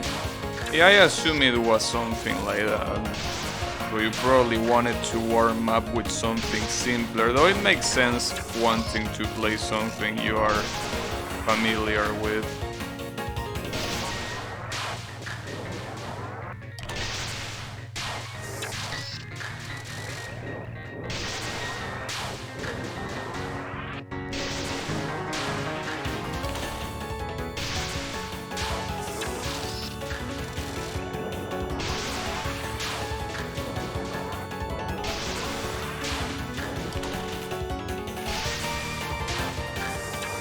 Nice. Got him. Fan art is full of paths. Yeah, that's because fans have no taste. That's okay. This one is called...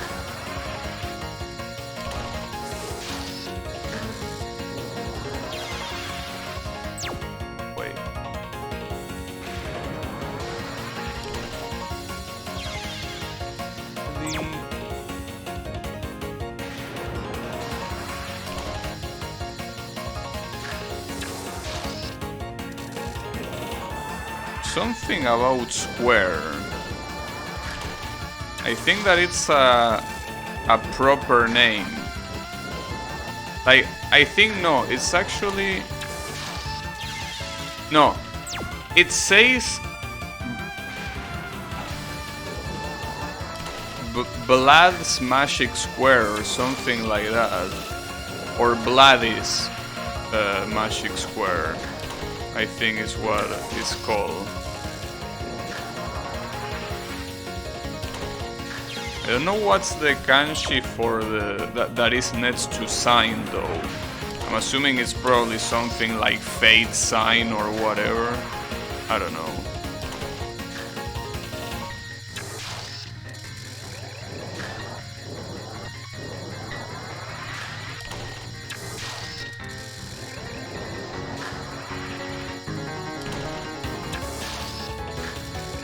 Vlad's Magic Square. Well, did someone tell Remilia that that's not how a square looks like? I mean, I know that it's a magic square, so it can be anything it wants to be, but I mean... I don't know. I think that thinking of this as a square is a little bit of a stretch. You know?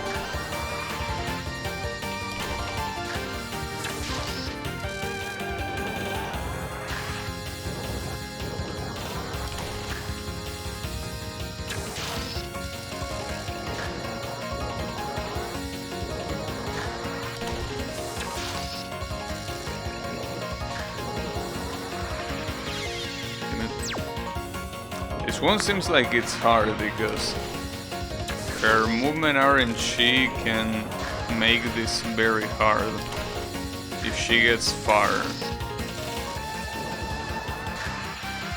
If she gets far, this can be quite challenging.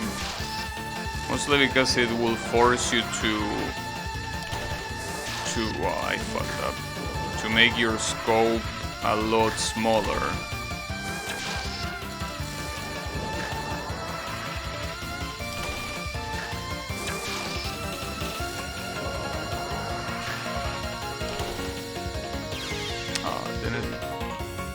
Maybe this is what squares look like in Touhou universe? Maybe. I mean, after all, the Touhou 5 is called Mystic Square. And I don't remember many squares in that game. So you might have a point.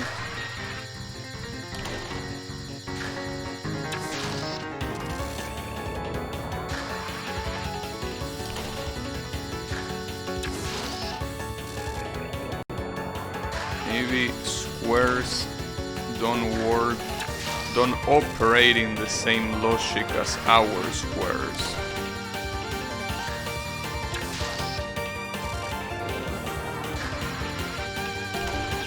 Damn it. Only Keiki knows what squares look like. Yeah, she has a spell that she says a square something, right? I think. I don't remember because Touhou 17... I think Touhou 17 was like the first or like the second probably. I don't remember exactly now, but... Yeah, I think it was the second Touhou game that I played. Or maybe it really was the first. But the first one that I played without a patch. Because it was like the first one I played on Steam, I think, since it was pretty much the first one that... Actually, no, the first one that released on Steam was 16, I'm pretty sure. But 17 was the first one I got on Steam right away, so... That one I played without a patch. Yeah, no patching. Indeed.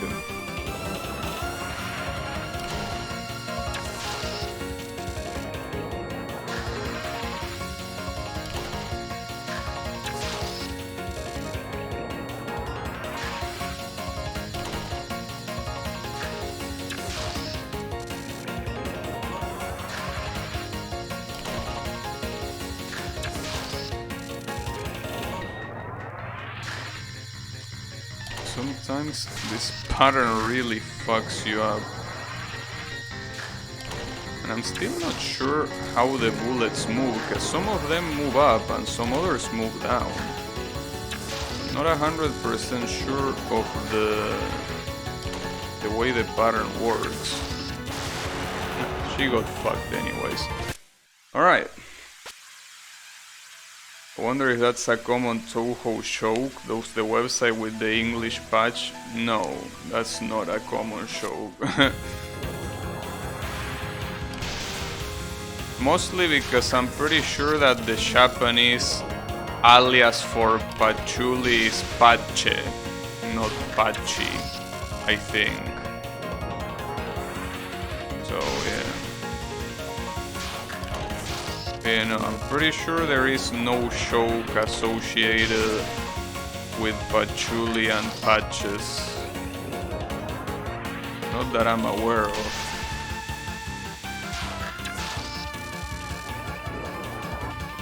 For this one, you're intended to... Oh, I'm dead. Not enough charge. So you're intended to both have full charge and be right next to Sakuya. So otherwise you're not gonna get the... You're not gonna get the picture. The hard part is charging. You're pretty much barely allowed to move, because if you're charging all the time, you're obviously gonna move very slow. But you need to charge all the time, you're not gonna make it otherwise.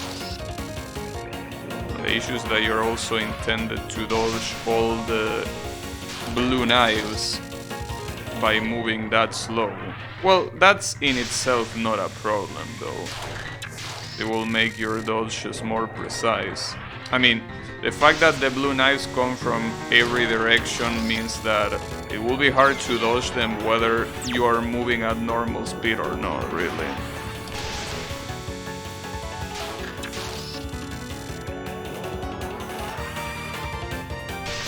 At least Sun is nice enough to make English menus.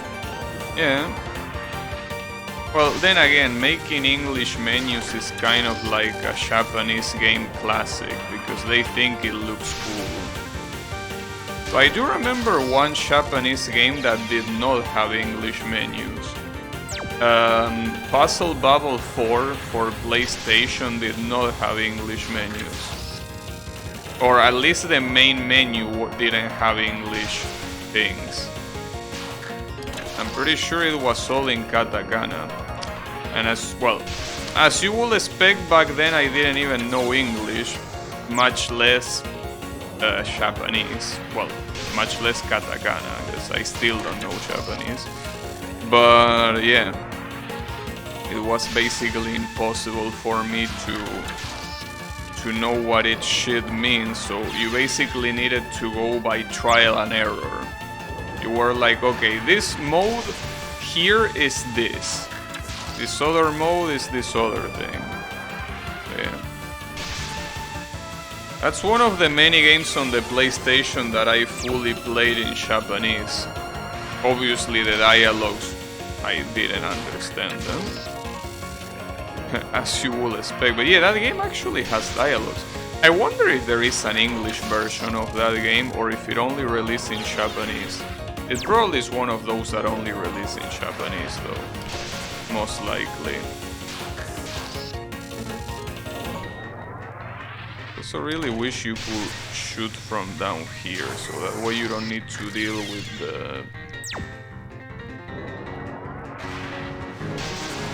the knives from all sides. But then again, her movement is complete RNG for what I'm seeing. So good luck making her stay away from the middle. I see something like this is good because you don't need to dodge from every direction. That's something that fully depends on RNG and not on you. Is it a good game? Puzzle Bubble? Yes, of course.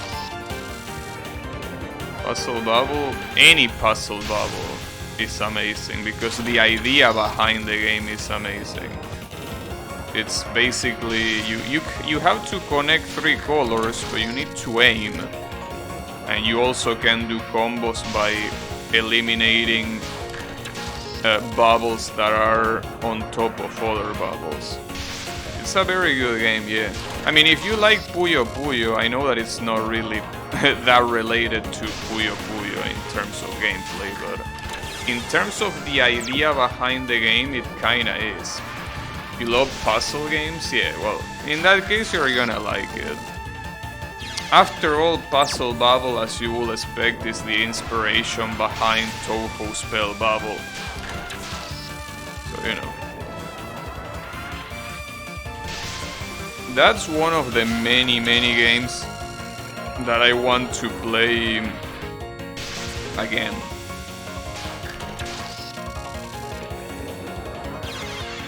I played that PS1 Beyblade game all in Japanese and it was cool. I haven't.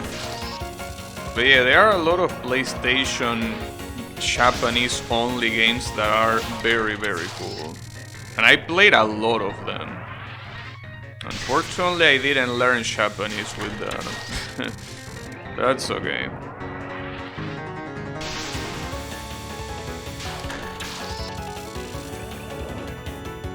Oh, that sucks. I can still probably save this, but if you are 80%, you can't. Or is Touhou, Puyo Puyo, or Tetris?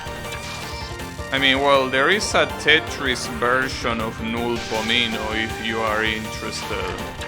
You know, Null Pomino, the Java written desktop game. They're basically a Touhou version where you have Touhou backgrounds and music.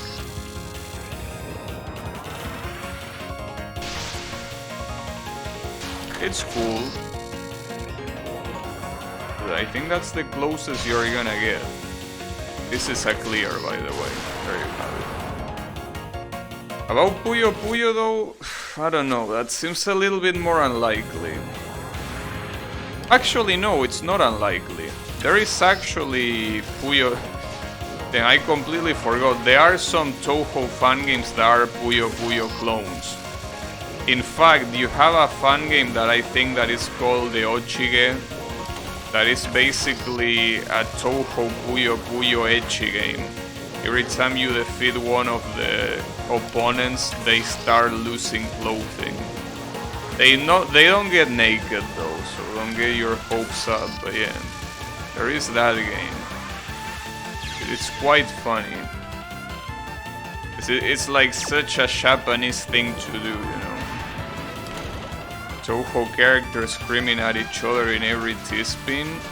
Well, that's gonna be harder, because usually Touhou fan games don't have voice acting. Since obviously the official games don't have voice acting. Yeah, that's gonna be harder. That's a harder request.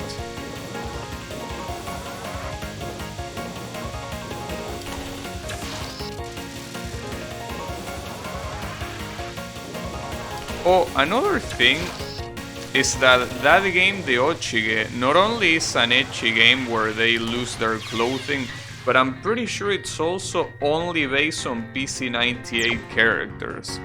Like the characters that appear from Touhou 1 to 5. And another funny thing is that the music remixes are very well done.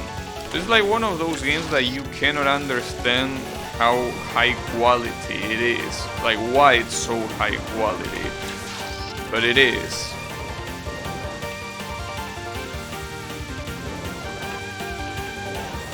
At the same time, it's not a very complex game, you know. It is hard to beat. I mean, if you don't want to use continues, it is quite hard. I will be very good at that game. Well, look it up on internet. On the internet, I mean. It's called the Ochige. You can download it and see how it goes. See, obviously you wouldn't hope to buy that game legally, because I don't think that's possible. The only thing you will be able to do is download it.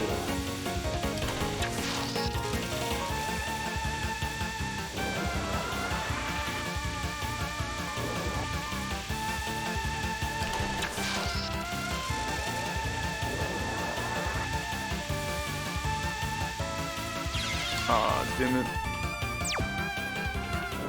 Lost World has 3 voice actresses per character and alts.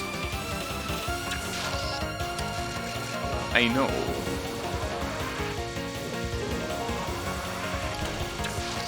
It's a shame that it doesn't have 3 decent gameplay mechanics, but you know. Or 1 for that matter. But that's okay. They do what they can.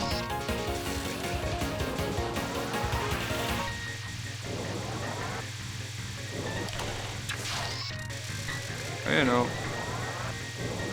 Lost World, huh? Hey, on the bright side, the song Lost World Chronicle is very good.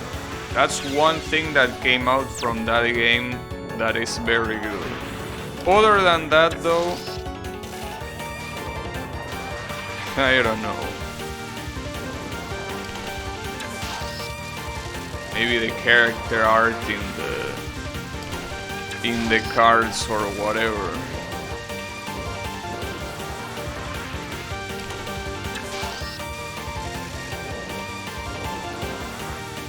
The issue here is that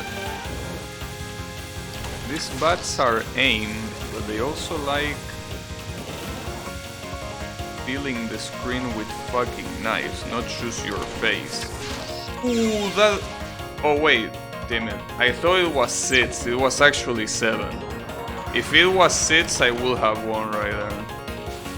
No, it was one more. Oops.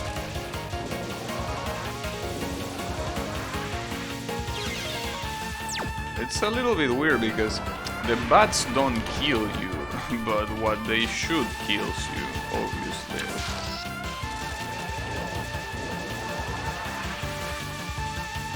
This world is called vampiric... No, it's called vampire... Come on. Vampirish Night is how it's called. Is that a word? Vampirish? Maybe.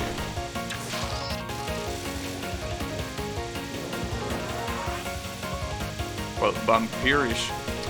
It's literally pronounced vampirish in katakana. Vampirishu.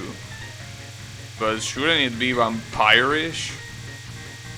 If you actually want to pronounce it in English? Oh, I don't know. Maybe no.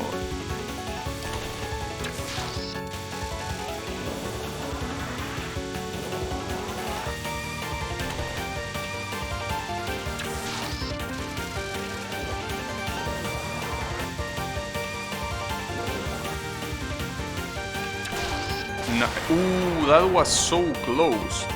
I did an instant shot thinking she was closer. She was actually slightly further than I thought, but it still was enough. What other bullshit do you have here, Sakuya?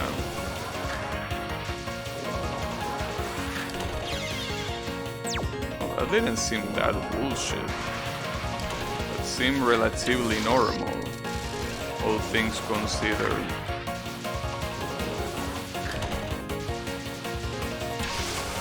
Oh, that's the bullshit. She doesn't want to be taking a picture, I think. Yeah, I think you're supposed to take the picture only when she's moving. If she's not moving... Problem is that it's hard to time because she moves quite fast. See, for example there, she didn't move, but if I take a little bit longer, I'm gonna miss her. Yeah, as you can see, while she's moving. If she's staying still, she's gonna stop time and get away. At least it seems like the window to take the picture is still quite big, as you can see. It could have been a lot tighter. Ah, that's a dumb death. And she stopped time after I was dead. Damn. Why are you like that?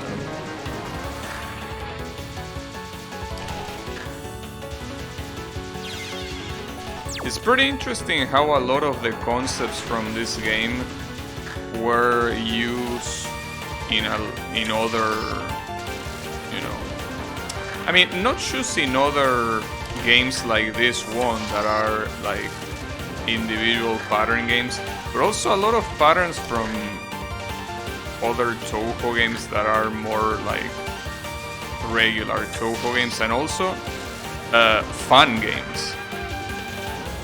Like, the patterns from this game are pretty well done. And double spoiler, that also applies. The patterns in double spoiler, for what I remember, are also pretty well done. Well, is this enough to consider it clear? It is. Nice.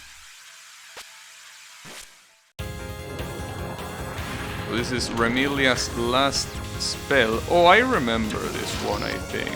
And something in my mind tells me this was an absolute pain in the ass. I don't know if that something in my mind is correct, but I remember pain from this spell. Maybe I'm exaggerating though. I mean, unless she drastically changes it on the next photos, this doesn't look hard at all.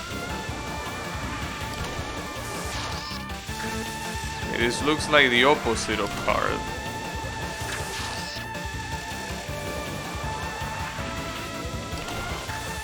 I mean, the challenging thing is being able to reach here with the amount of bullet spam there is, but this doesn't really, you know, that was pretty easy.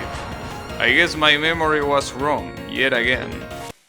Well, that's level 7, fully cleared. So on to level 8. I think this is where the music changes, and if that's the case, we're gonna fight Ran. Yeah, this is where you get retrospective Kyoto, and Ran is the first enemy we encounter. It's a pretty cool song, by the way. Probably the most remembered song from this game.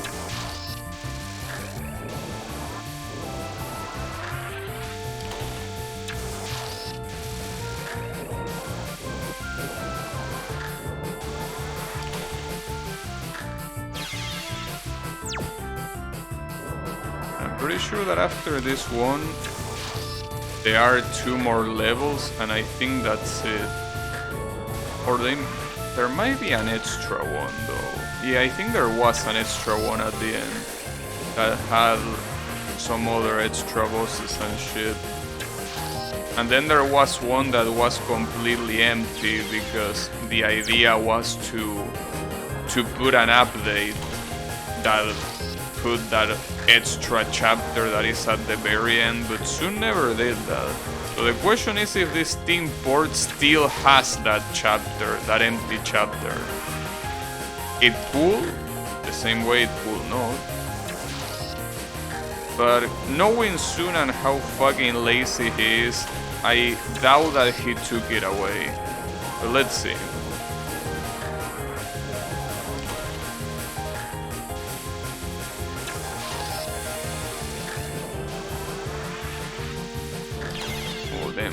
At that point you're supposed to move more to the side.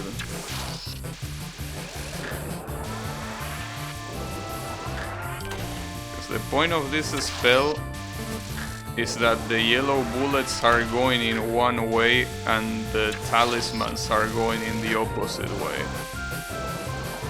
Effectively cornering yourself. Cornering you, I mean. So yeah, that's okay. Nothing that is too big of a deal.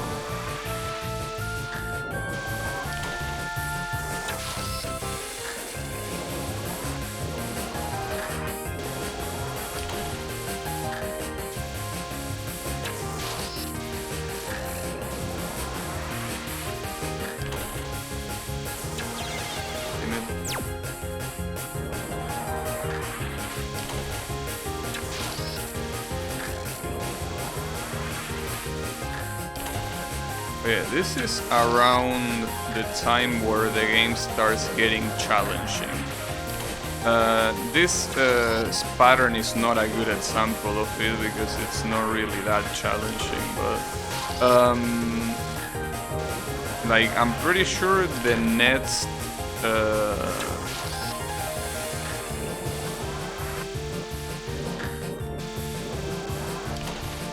one it starts to get pretty nasty, if I'm not mistaken. Those red talismans are a problem. Something tells me that I should try to charge as fast as I can to just avoid dodging them.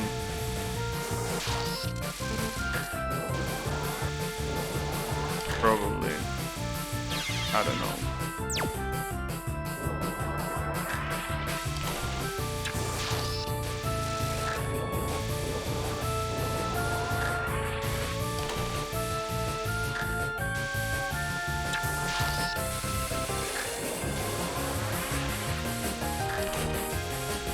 In spells like this is where it's important to use the charge slowdown for dodging instead of just charging, right?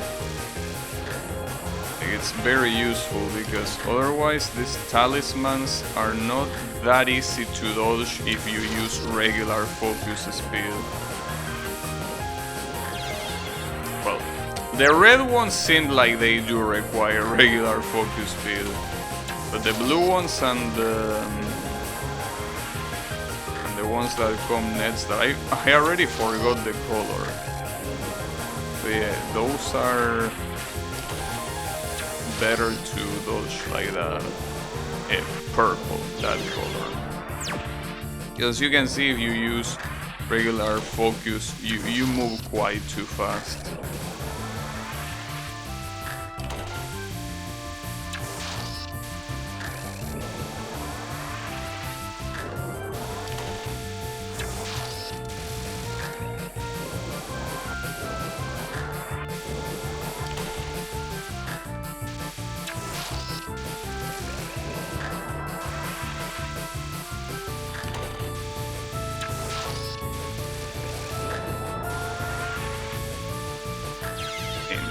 That's the issue though. When you get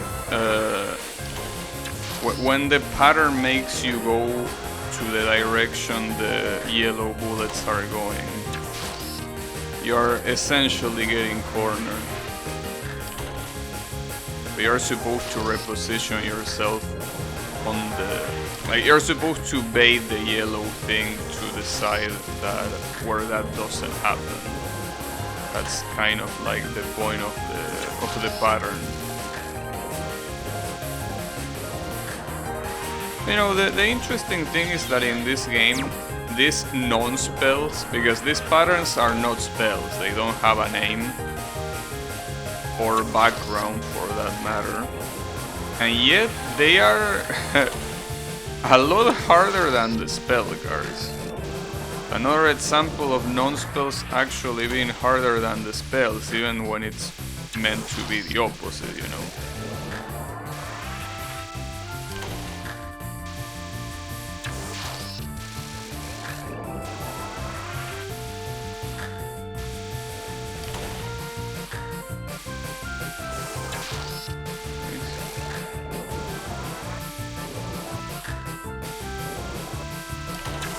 Nice.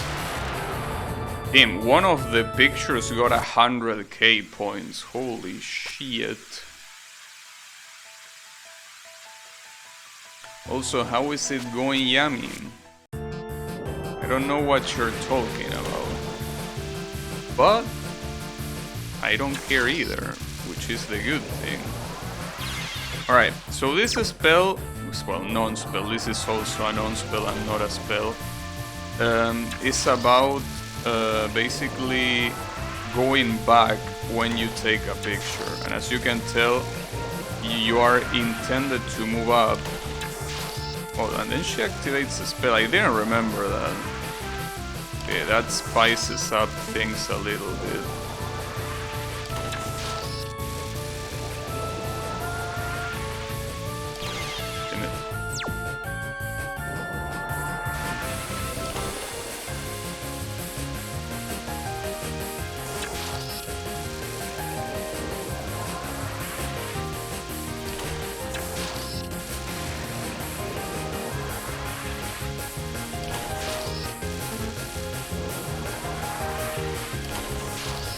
gonna be a little bit hard to approach her.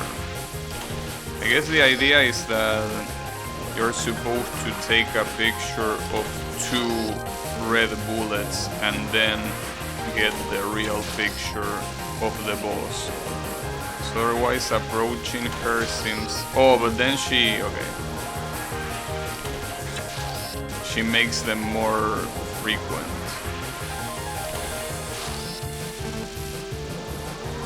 Oh, that might have been a mistake, yeah. Should have gone for the bottom wave instead of that wave. That's okay though.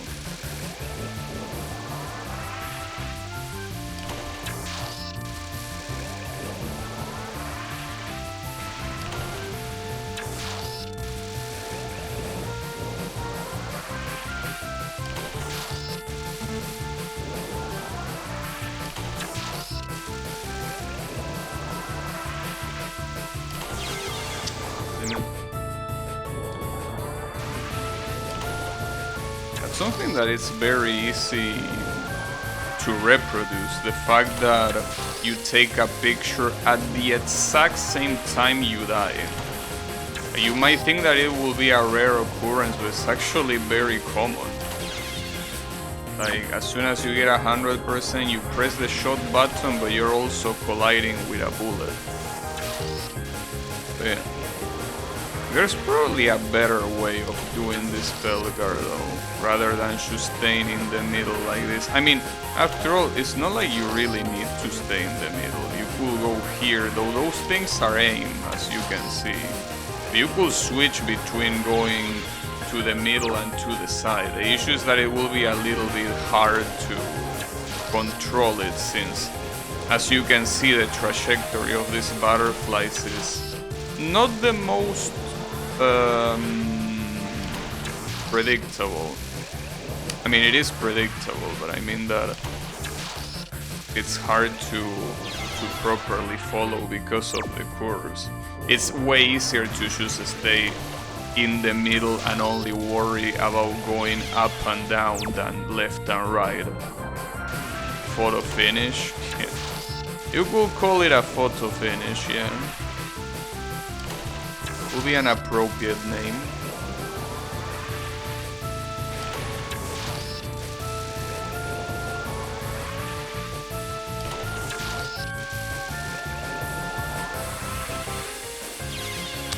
It also shouldn't be that high there, because I won't be able to charge in time, so I should start from a little bit more on the bottom. At the same time, I'm sure this spell card is fully clearable by just staying in the middle, but it seems that it will take slightly longer if you do that. Like, it seems to be better to switch lanes like this. I mean, as you can see, if I had stayed in the middle, I would have taken a lot longer to do it. Alright.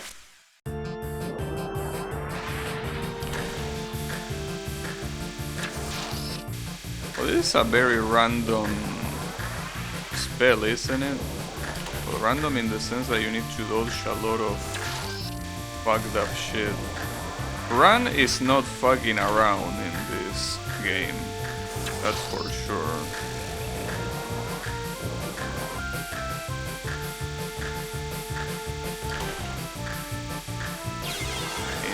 And you have to get 6 pictures.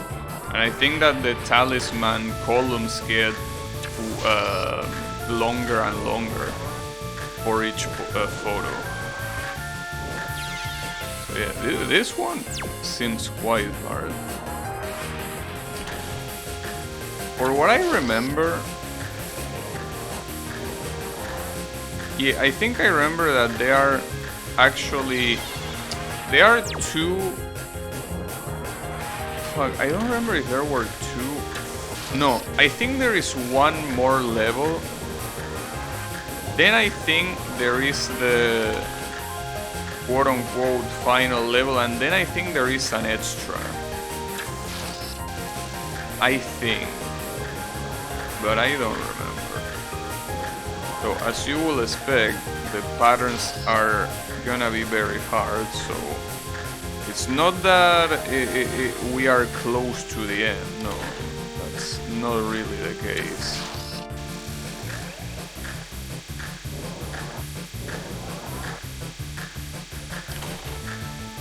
Jesus Christ, dude. This pattern is hard. This pattern is not a joke. Also, thanks for the follow, Nui-sama. Appreciate it.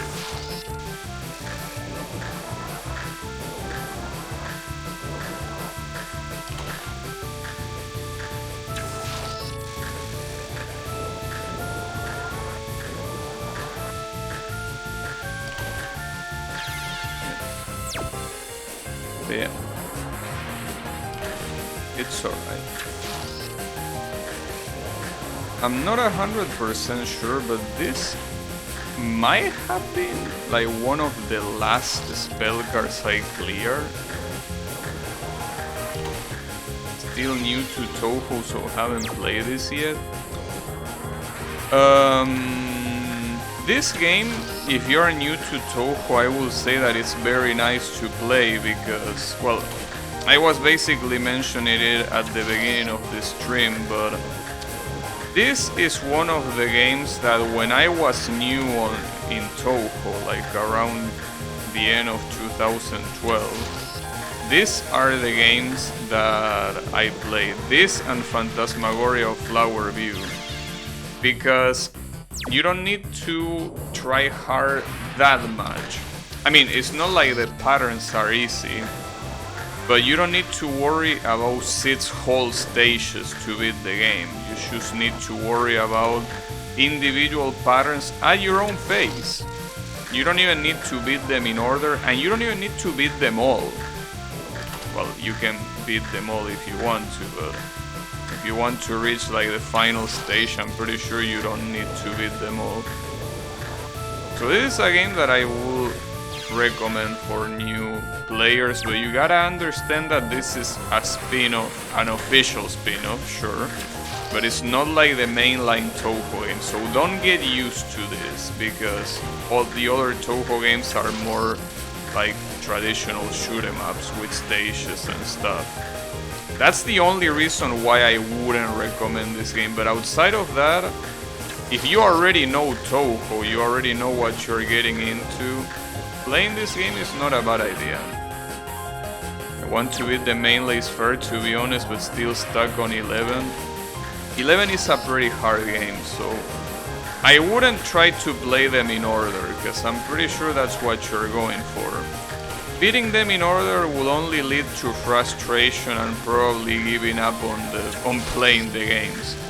So I wouldn't recommend it. I didn't do that. Like the first Touhou game I beat was 10.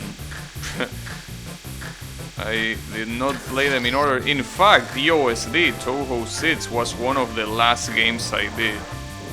Of the ones that were available at the time, I mean. Obviously, the last game I beat was 18.5. That's because it released not that long ago. But yeah, back then with what was available, Touhou 6 was one of the last ones I did. Didn't play them in order, reported to the authorities. Well, you haven't played them in order either, Kael. You skipped the PC98 ones. So, I'm sorry, but I will have to report you to the authorities. Or we can choose remain silent without snitching each other, and the authorities wouldn't know. That will be the best outcome. Started with 7 and I'm happy you did. Yeah, 7 is a good place to start. But yes, 11 is a hard game. I wouldn't recommend you to try to beat it. You can probably do it. I'm not saying you can't. You most likely will if you put the effort. But it's a hard game, dude. It's not something you want to... It's not something you want to try hard unless you have nothing else you're interested in, but I will assume you might be interested in other Touhou games, so I wouldn't recommend tryharding 11 unless you really like the characters and you want to beat it because of that, because you have a connection with the game outside of the gameplay, I mean. But other than that, I wouldn't recommend it. I got into second to last spell on stage 5. I'm close, I'm determined. I mean, I don't think that counts as close. To be fair though, you can beat that game even having no lives remaining on the final stage because of how the extra lives in that game work, right? So you can still do it even if you reach the stage 6 without lives, but you need to put in work. And you need to learn the final boss, because the final boss is not easy. There are some games where the stage 5 boss is way harder than the final boss, some Touhou games. That one is not like that though. That one, I mean, yes, no. The stage 5 is harder than the stage 6, but it's not like the final boss is easy. That's what I'm trying to say. Yes, Orin is way harder than Utsuho by a long shot, but it's not like Utsuho is a pushover, right? That's what I was trying to say. Touhou has... she packs some punch, you know. Well, actually, now that I think about it, I don't think there are many final bosses that you can say they are easy. Like, Remilia is not easy, Yuyuko isn't easy, Eirin is definitely not easy, Kaguya isn't easy, Kanako... Okay, Kanako can be easy as long as you learn the spells and non-spells. And they are not that easy to... that hard to dodge once you learn them. But I wouldn't really call Kanako easy because of her final spell card.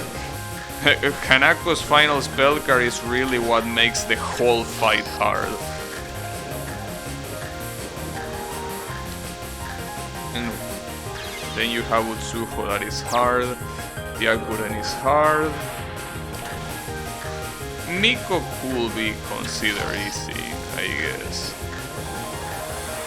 Well, I don't want to spoil you the final bosses. Sorry, I didn't realize that that's exactly what I'm doing. My bad. Didn't mean to. Unless you already know the final bosses, in which case, you know. I mean, when I play the... when I play the games, I already knew what characters to expect, because I read all about it in the wikis. But maybe that's not your case. I don't know.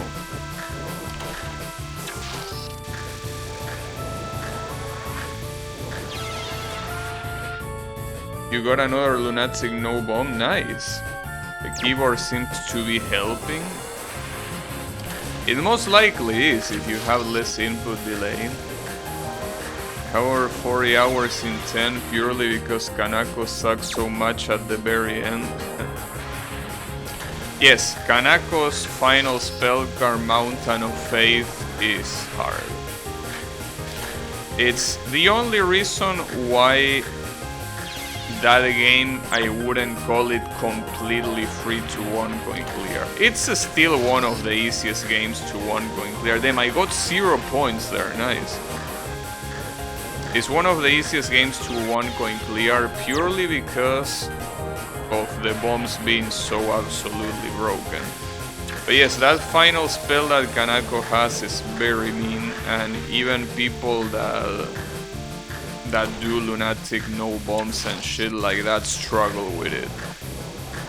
Because it's very bullet dense, very fast,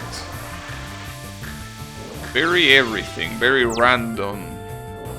There is a lot of shit on that spell that make it hard. But yeah, Anyways, my point is that unless you really like Touhou 11 setting, I wouldn't try to try hard that game before you play another one. Because that sort of mentality, as I said, can make you give up on the games, which doesn't seem like a good idea if you're obviously trying to get into them. But you know, that is something that at the end of the day, it obviously depends on you, so you have the final say. But I wouldn't recommend it. I wouldn't recommend tryharding 11. Much less tryharding 12. When you get to 12, that's a game that you probably want to skip. That game is very hard to beat. Very hard.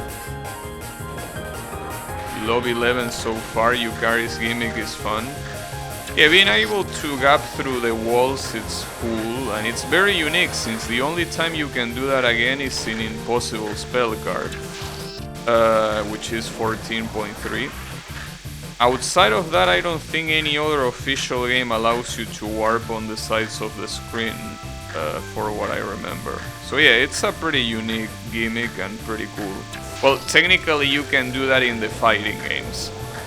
I'm pretty sure that in the fighting games Reimu does the same thing if you press... Well, by the fighting games, I probably mean... Actually, I don't remember when she got that move. Because I don't know if she got that move first in Subterranean Animism and then it got adapted into the fighting games, or if she got it first from the fighting games. But I remember that there was a fighting game where you could press twice the direction on the wall and you will get to the other side. But I don't remember if that was Hisoten Soku or before Hisoten Soku. But yeah, I remember that being a thing. Or maybe it was Yukari, I don't remember. It's been a long time since I played the official fighting games, you know. So don't expect me to remember much.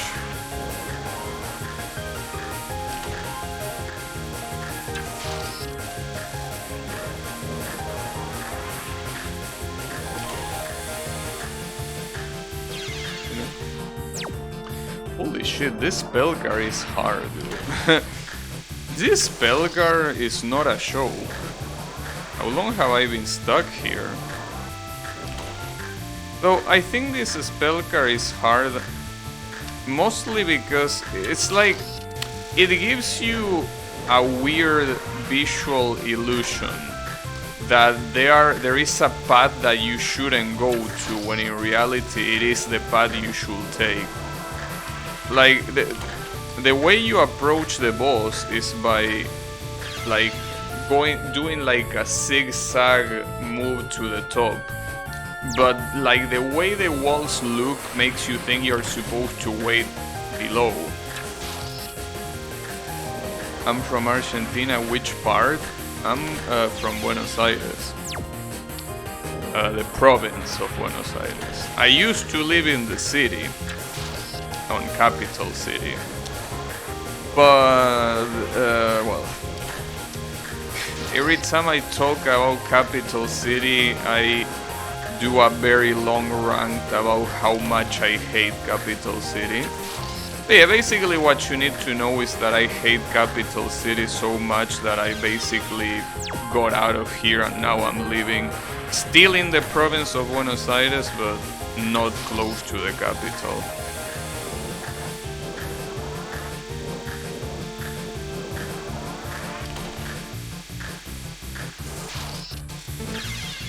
Where my husband is from, want to visit, but there is never a good time. You want to visit city of Buenos Aires? You shouldn't. Well, if you have someone there, I guess there is not much you can do, but you don't want to go there. There are many beautiful places in this country. City of Buenos Aires is not one of them. Like, that really is not a place you want to go for tourism. Again, obviously if someone lives there, I Just want to see my in-laws, never got to meet them. Okay, well, if there is a reason like that, I guess it can be helped. But just keep in mind that the city of Buenos Aires is one of the worst places you can go. It also depends on which part of the city. There are like 2 parts in the city that are relatively, and I really have to say relatively, safe and not as ugly as the rest. If your husband doesn't live there, all I'm gonna say is just be careful on the streets. Because, yeah, and don't go out at night, at least not alone. Like, if you don't want to do that. But yeah. Then again, it's not like that's something exclusive of city of Buenos Aires. That's something that pretty much happens in almost every Latin American city. But city of them finally got this shit. In fact, you know what? I'm saving replay. I'm just saving replay because of how much this shit costed me. But yes, city of Buenos Aires is a dangerous place. So yeah.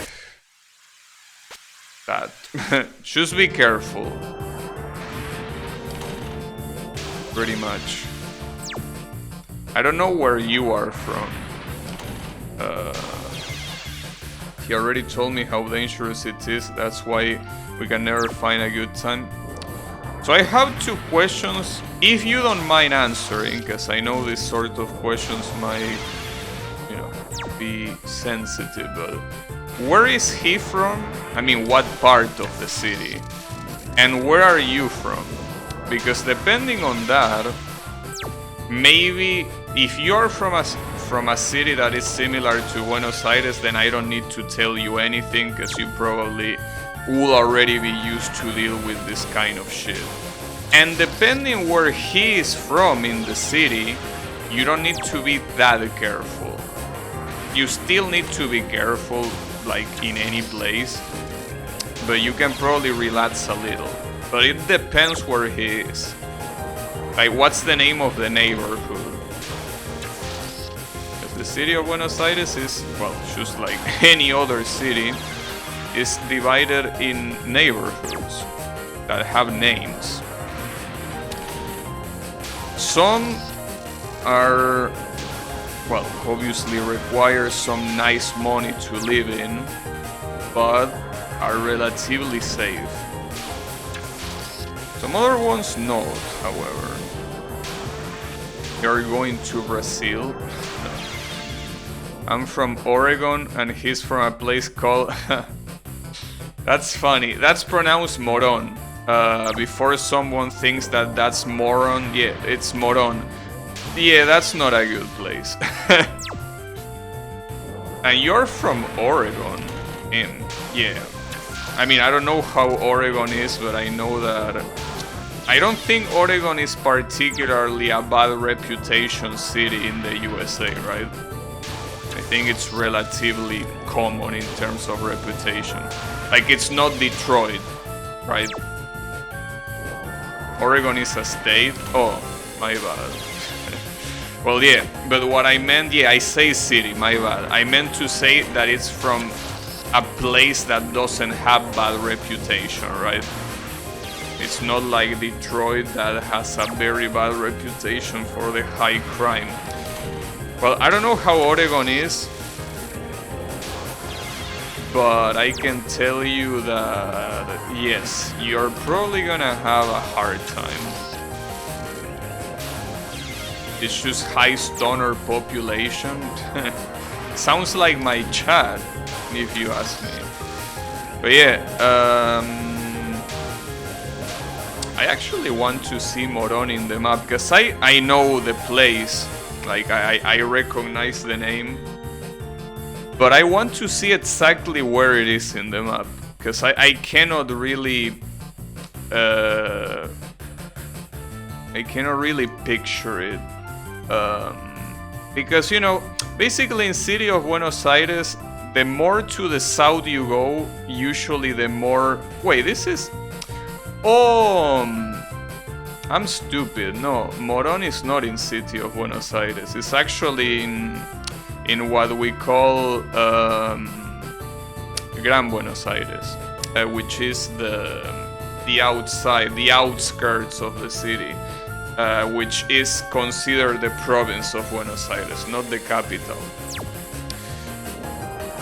I don't know, well, not like I know that much about about city of Buenos Aires, despite having lived there all my life. It's not like I really know that much about it, other than it's not a very nice place to be in. Yeah, but no, Morón is outside the city, which is even worse, by the way. Like, city of Buenos Aires has some dangerous places, but the outskirts, what we call Gran Buenos Aires, is even more dangerous somehow. Because there is a lot more poverty, and there is also a lot more like empty places where a crime is pretty much waiting to happen, right?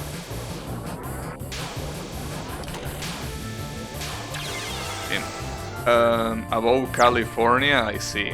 Yeah, well, why does he live there though? I mean, why did he decide to stay there? Wouldn't it be a better idea to move with you? Because that place is not good at all.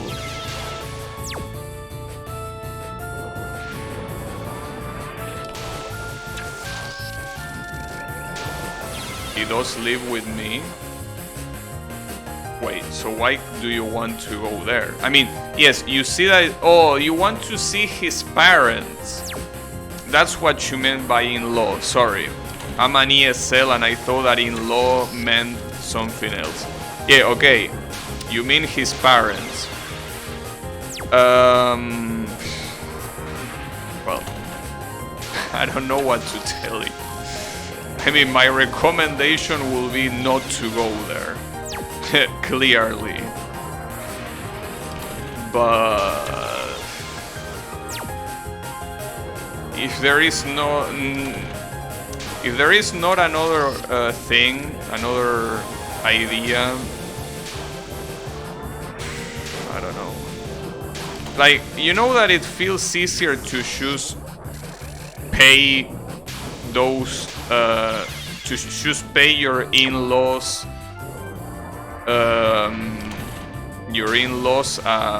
a trip to USA, you know.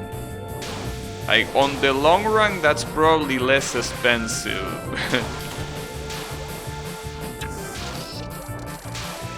Is it that bad? That depends on what you mean by that bad. If by that bad you mean like a Mexican city that is infested with cartels, no, it's not. It's not at that level. But I mean, it's just a place that it's not safe, you know. Like, it's a place that if you're not careful, you can very easily get robbed or mugged or whatever. Ah, that was such a dumb death, god damn it. Especially since the beginning of this Pelcar is way harder than the end. But yeah, I mean, like, here's the thing. It's not really about how bad it is. It's rather how bad it is in comparison to where you come from. That's the issue, you know.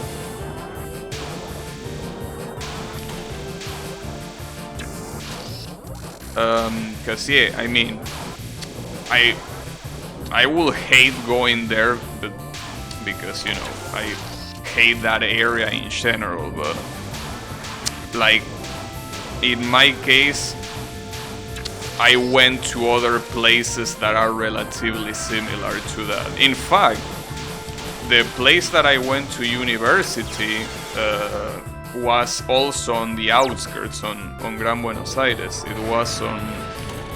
Well, it was close to the city, to be fair, so I guess it was slightly safer.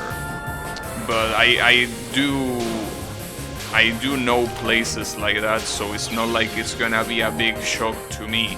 But to you, it might be a big shock. You probably won't be going for at least 10 years. Well, if that's the case, then I don't think you need to worry, right? And if you don't want to go in 10 years, I wouldn't worry about it now. And again, I doubt that this country is getting any better. So, like, what I'm trying to say is that if you hope that in 10 years the situation is better, it probably won't. But, you know, that's okay. And again, I might be exaggerating a little bit. Like, it's not like as soon as you go there, you're gonna have a robber spawn next to you, you know. No, that's not what's gonna happen. But it's just about the clash. Like, anyone that lives in a relatively safe area in a country like the USA, going to a Latin American city, especially a big one, yeah, no, that's not a good idea.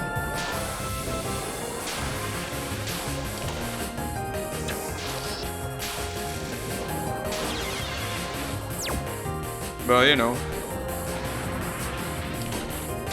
if you want to come here to do tourism, there are a lot of very nice places. Well, in fact, maybe you could organize like a meetup with your in-laws in another place of the country. You know? I mean, it might be a little bit of a pain in the ass to synchronize and shit. But I think that it's a better idea than going to Moron, you know?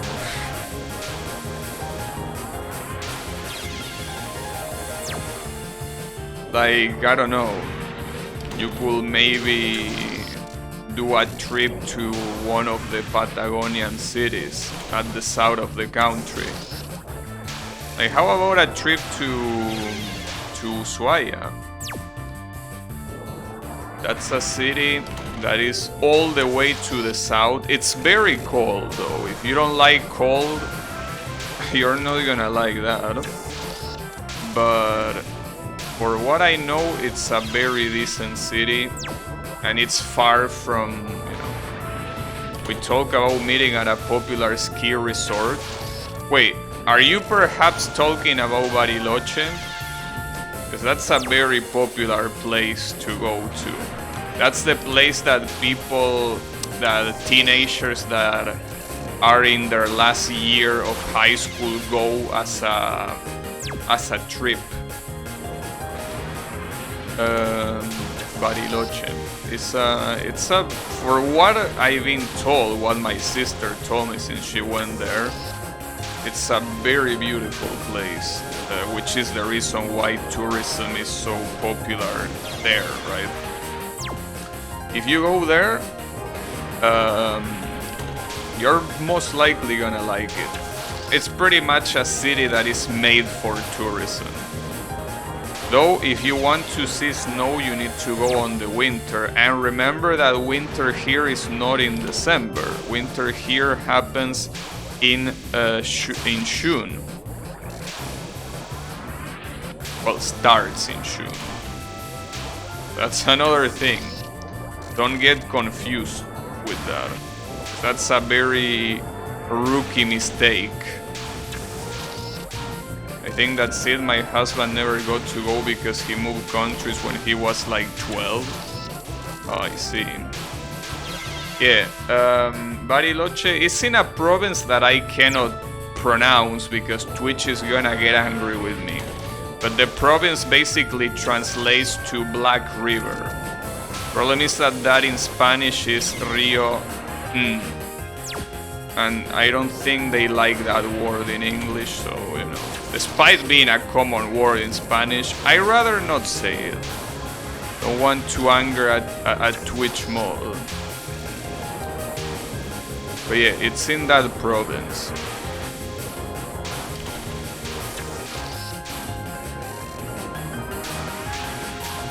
It's basically the third province at the south. By third I mean from bottom to top. You basically have Tierra del Fuego all the way to the south, Santa Cruz, and then that province that... then you have Black River. Wait, no, I'm forgetting about Chubut, my bad. It's the fourth one. Yeah, it's Tierra del Fuego, Santa Cruz, Chubut, and then that one. Yeah, that's what's considered a place called Patagonia. It's pretty much the whole south of the country, and it's overall one of the best places to go if you like tourism. It's the best place. And yes, I think that Bariloche is a good recommendation. But yeah, you also have a lot of other nice places down there.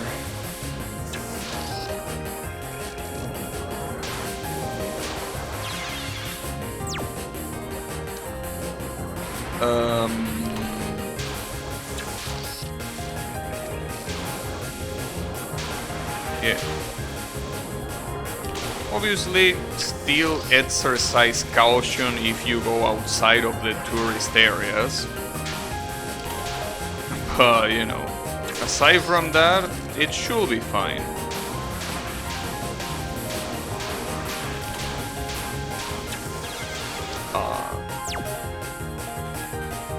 These spell guards are really fucking me up very hard. But what's hard about this spell card is the studying, the 3 studying photos.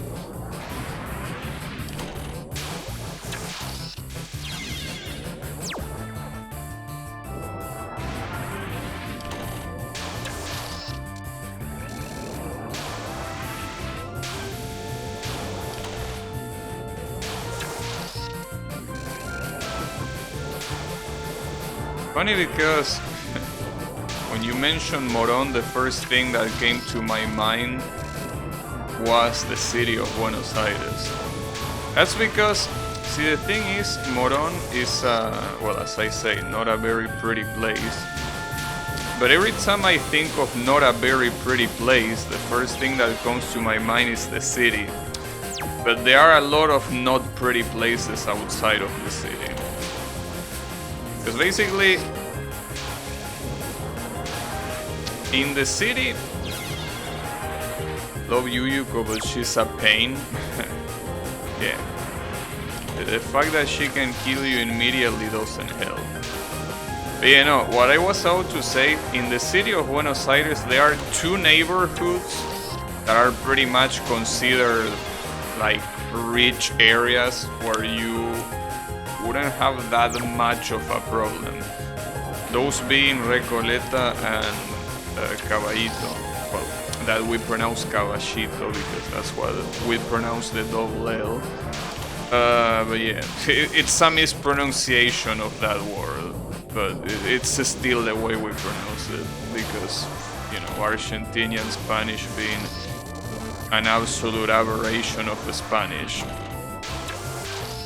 Those areas, the capybaras. Oh, you mean, no, that's the Patagonia, yes. I think there are some areas in the south of the country that for some reason those little guys took over. Yeah, I think I heard of that. You shouldn't worry about that too much though. I mean, that's one of those things that might be bad for the ecosystem, but it's not like the cities will be affected by that. Well, not on the short term. They will probably be affected on the long term. Because anything that fucks around with the ecosystem is eventually gonna reach your ass. But yes, I think Patagonia is indeed the place where those little guys over. Yeah, capybaras are pretty similar to groundhogs. At least in the way they look. Maybe biologically they are not very similar. But yeah, capybaras are... Well, I don't even know if I'm pronouncing that word right. Here we call those things carpincho. It's a funny name. Wait, let me see what the translator has to say about that. Capybara. Let's see. Capybara. Capybara. Capybara. Okay. Capybara. Interesting pronunciation. You love those little guys? Well, I guess in that case that wouldn't be a bad thing for you. For what I understand, they are kinda destroying the ecosystems there. So it's kind of an issue. But yeah, if you want to see them, that's great, because you will see them.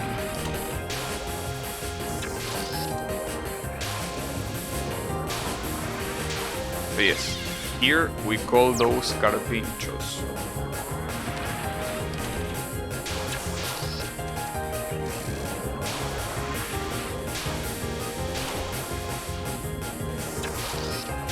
Never really seen one in my life. Well, or almost any wild animal for that matter.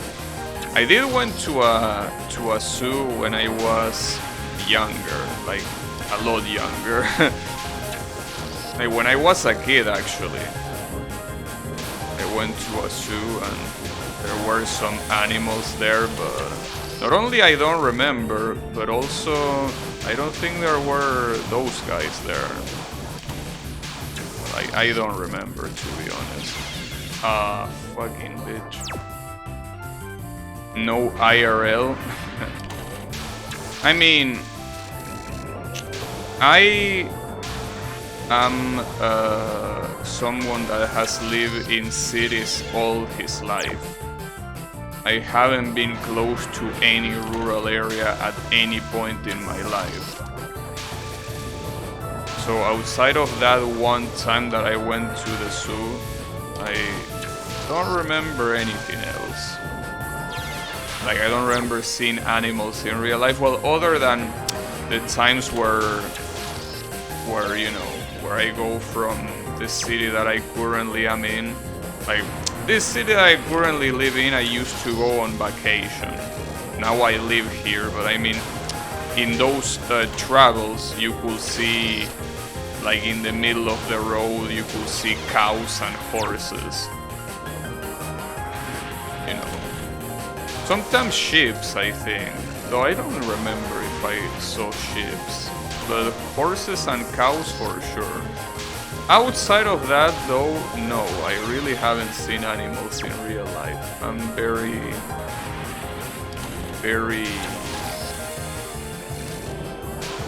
I'm a city dweller, you know. And I don't like cities, which is the funny thing. But then again, I don't think I will be able to live in a rural area either. I also really hate getting myself dirty. And if you live in a rural area, you will get yourself dirty. It's the way it is.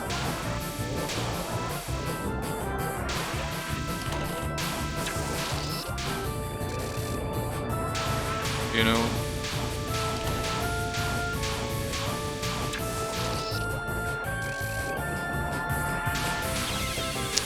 Should probably go to the top. I'm from a high farming town, so wildlife every damn day, not the fun ones. Huh. No, I am the opposite. I was born in a city. I still live in a city, and I will most likely die in a city. I don't see myself living in a rural area. But, you know, you never know.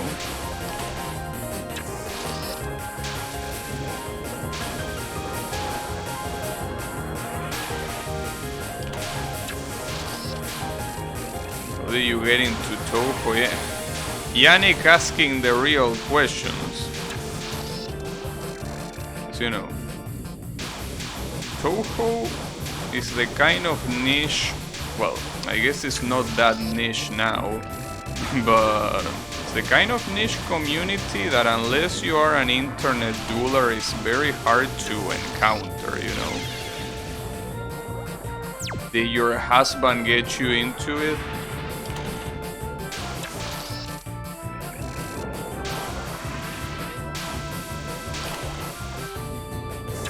Husband liked it and always told myself I can never do it, and he pushed me to try. And so you fell for the trap. I bet you cannot beat this. Well, hey, at least it's a good motivation to actually play them. But yeah, I still stand by what I said about Touhou 11, you know. Touhou 11 is not really a game you want to try hard that much. It's a very hard game. 8 is your favorite? Yeah, well, 8 is pretty much the best game in the series. I mean, I don't want to sound pessimistic, but it doesn't really get much better than that. Touhou 8 is pretty much the best Touhou game there is. Well, the best official Touhou game there is. I mean, when I say it doesn't get better than that, I mostly mean because of the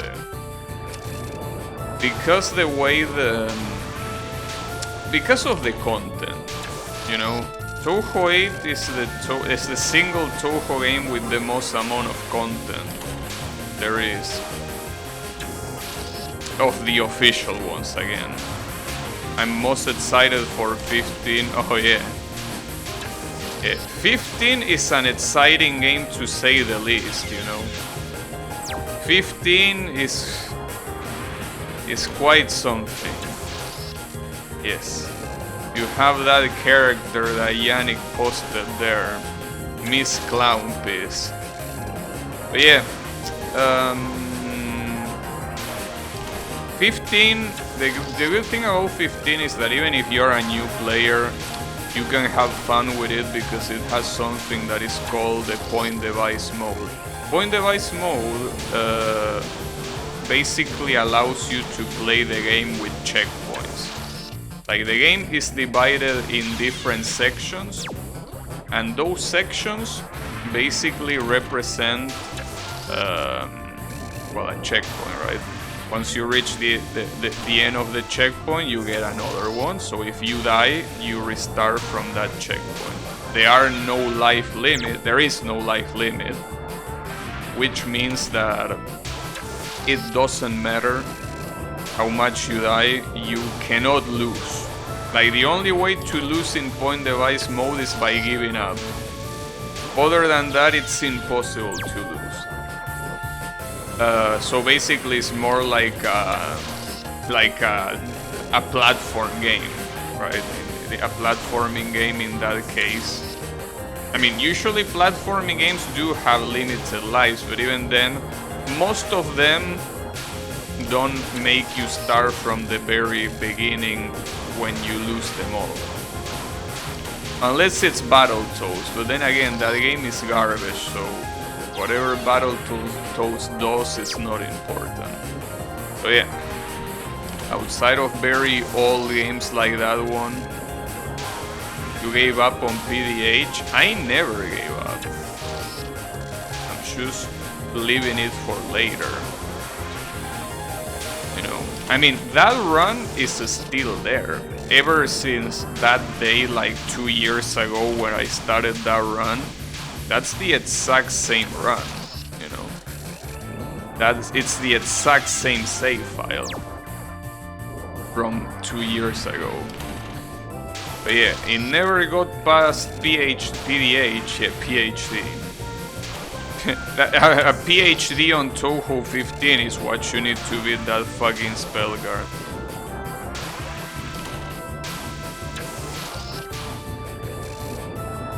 Use continues, but I did beat 8-1 coin clear out of love.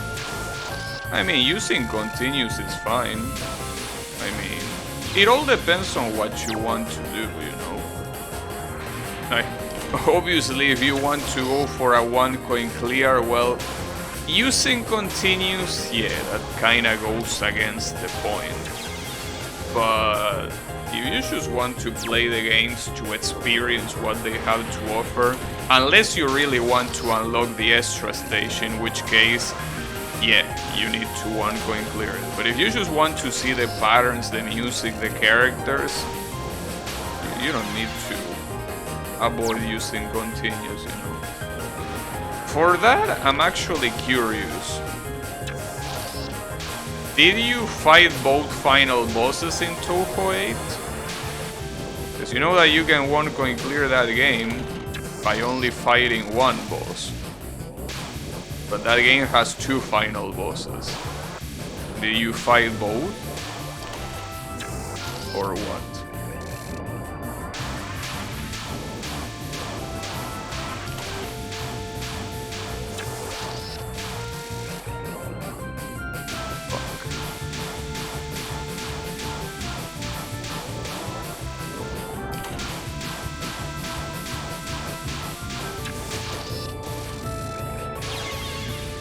Damn it, this spell card is an absolute pain in the ass, dude. Yeah, I mean Aiden and Kaguya.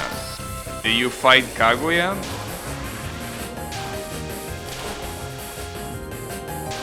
Because as I say, you can 1 coin clear that game and not fight. Oh, you beat Kaguya, nice. Good stuff. You know that that's actually not something that is super easy to do, so congratulations on that. You love Kaguya? He's a cool character. Not personally a favorite of mine. In fact, I will say that she's quite low on my list, but you know. The boss fight is cool, with the 5 impossible requests. It's pretty nice. So that takes me to the next question. Did you try the extra stage? Because the extra stage, if you play normal, already requires a little bit more out of you. You know, like at that point, you just need a little bit more than just that. I had a dream of going on a date with Kaguya once.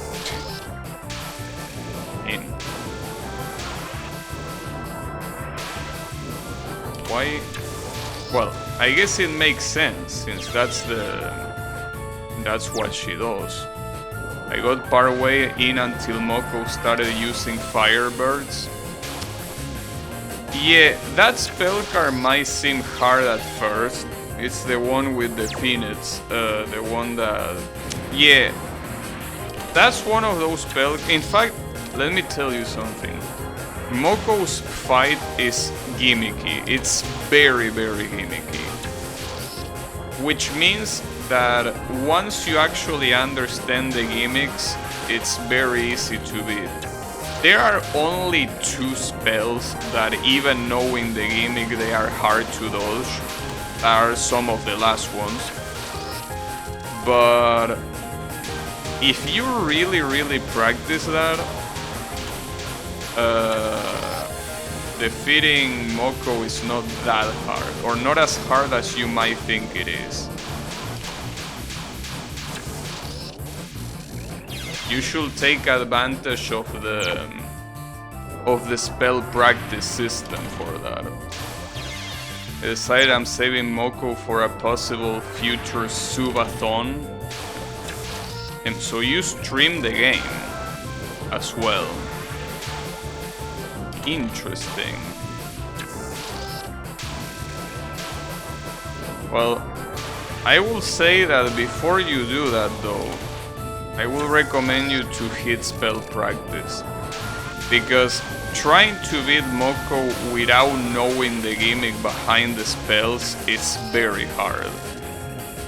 You know, you need to know what they do.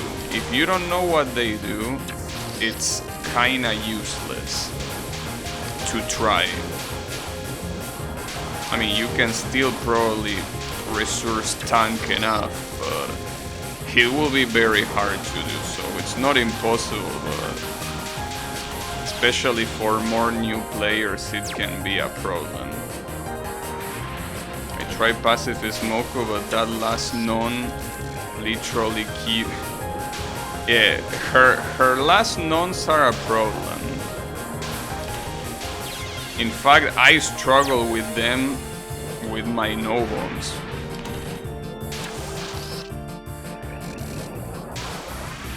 You have practice patch and use it daily.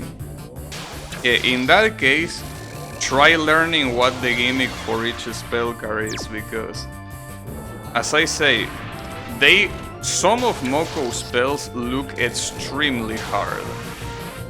They are not really that hard once you know the gimmick. A good example, well, that Phoenix spell card that you mentioned is one of them. That spell is relatively easy. I wouldn't say it's the easiest one, but it's quite easy to do. Like, you basically need to move slowly to the side, pretty much like I'm doing right now, to avoid these shitty ass lasers. Right? This same way, you do it with that, and then when she's about to fire like the 3 phoenixes, you move away from it. Like, basically you redirect those 3 or 5 phoenixes, I don't remember how many she shoots in a row, being far from the previous ones. And then you repeat that until you win. Well, you win, you get the spell card. There is another spell card that might also be quite tricky that I think is called A Honest Man's Death.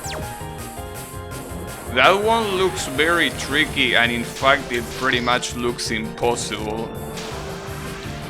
But there is a gimmick that is that the laser is not active until like half a second in. So you're supposed to move to the side where the laser is coming from. And all of the other bullets are aimed at you, so just moving to the side dodges them all. Pretty much that spell is about moving very slowly to the side. Not very slowly, like you need to move a low amount of times. Like you need to do right, left, something like that.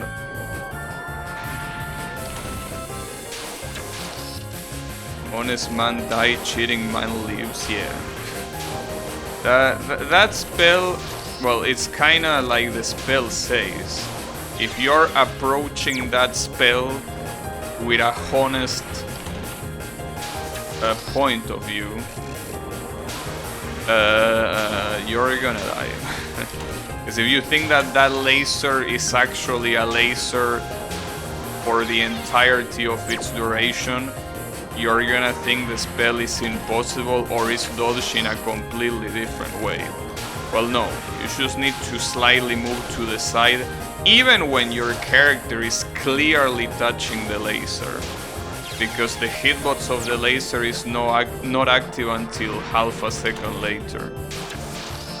And just like that, there is a lot of spell cards in Moko's fight that are also as gimmicky as that one. You can bomb spam.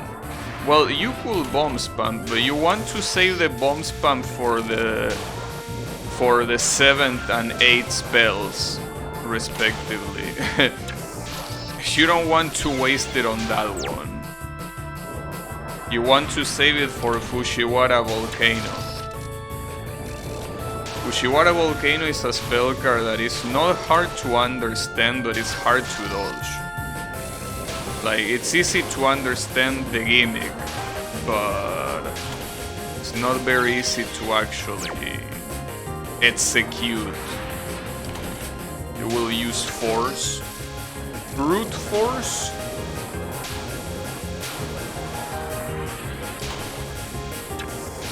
Yeah, sometimes that works. But yeah, extra stages in general, well, extra bosses in general, are absolutely full of gimmicks. It's not just Moko. Like Koishi, for example, is a boss fight that comes to my mind. That bitch is full of gimmicks. Like almost every spell of that character, of that boss, is a gimmick. In fact, the first spell of that boss fight, of Koishi's boss fight, is gonna make you think that you're supposed to be extremely good to dodge shit, when in reality it's just moving in a very specific way and it's free to beat every time. The worst part is that it's the very first spell card, so it's quite a fucked up filter, because as soon as you see that first spell card, you're like, okay, this boss fight is not for me, there is no way I can beat the rest. No, it's relatively easy once you understand. Koishi looks insane, yeah, that's what I mean. She looks insane, she's made to look insane, but her patterns are not that hard. With, again, some few exceptions that, yes, they will be hard even for people that know what they are doing. But most of Koishi's spell cards are full gimmicks. Once you understand them, it's a matter of following the gimmick.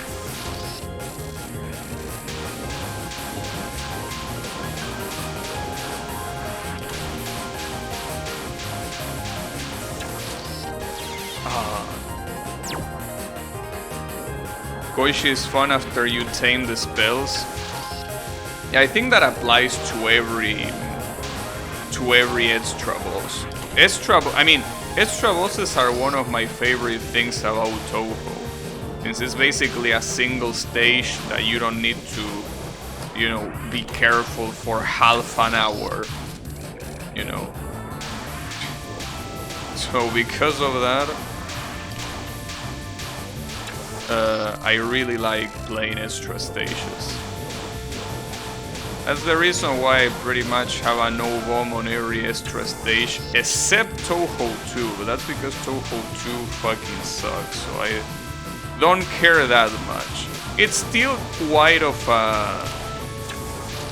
an ego hit to not have that boss, not even beaten normally, but that boss sucks. I don't have any plans to one-coin clear 11 as of now. Yeah, that's probably, as I say before, for the best. Touhou 2 is the one with crazy spinning? No. Not that I remember, at least. No, Touhou 2 is the game where Mima is introduced. Well, the final boss of that game is Mima. The problem is that the game is bad in a lot of aspects. Well, there are many things that suck about that game, but mainly, most of the patterns are nice. Holy shit, that took so fucking long. I'm saving replay, dude. Jesus Christ, it took more than half an hour to beat this shit. I better have enough points, cause if I don't, I'm gonna be mad. Okay, you do have enough points, nice. Holy shit, dude. I was fucked up. Who cares about the pizza games? I do. You don't care about the PC98 games? Damn. Well, don't worry, most people don't. So you're not alone.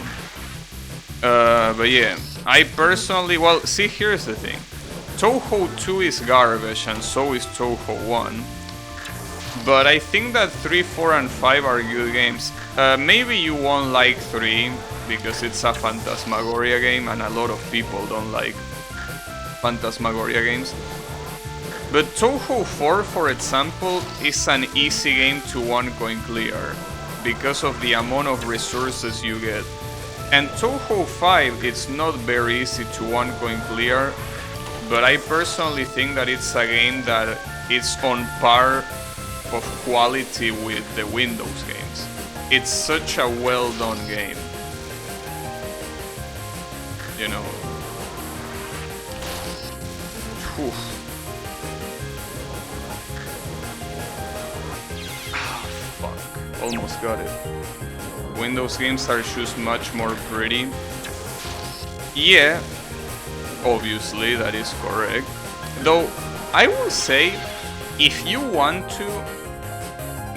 I mean, well, I wouldn't say Touhou 5 is pretty. I mean, it's pretty to me, but I don't think it will be pretty to you. Yeah, that's okay. I mean, after all, they are games for a system that is not even used anymore. Touhou 3 and Knuckles is pretty good. Touhou 3 is cool, yeah. But yeah, that game, if you like games that look pretty, 3... Unless you like surreal looking things, Touhou 3 is like the opposite of pretty. Like if you like very surreal, dreamy like things, Touhou 3 is perfect. In fact, Touhou 3 already feels like a fever dream. So because of that, if you like that, you will like that. But if you like more detailed games, no, you're not gonna like that one.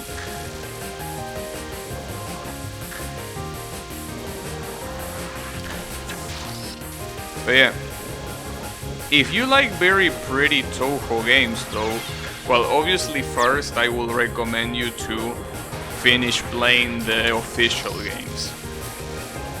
But another thing that I can recommend you if you like pretty games is play the Chinese fan games. For some reason, well, at least to me, Chinese fan games are the highest quality Touhou fan games you're gonna find. And there are some Chinese fan games like, well, Elegant Impermanence of Sakura is the best example, that are beautiful and they play super well. So I more than recommend them. Obviously, again, I will recommend them after you are done with the official ones, but that game is so pretty and so good. And it even has English translation, which is something that most Chinese fan games don't have. I want to play fan games a lot, yeah. I will definitely tell you to play the originals first. That's for sure. That is for sure. But yeah, if at some point you want to go for fan games, the very first one I will recommend you is that one. I think the problem of recommending Elegant Impermanence of Sakura is that, like, well, at least to me, I'm recommending to you like the very best.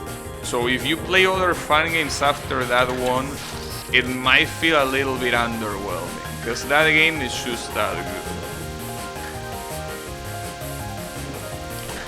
But you know, there are also other pretty looking fan games that are also very good.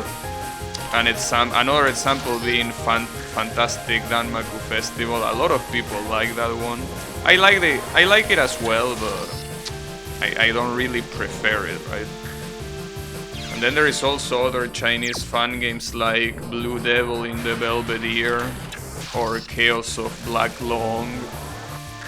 Those games are very good as well, and also very pretty looking. They are probably the prettiest Danmaku fan games you will find. I saw Festival 1 before, looks great, yeah. They definitely look very good. They basically put some effort in the graphics.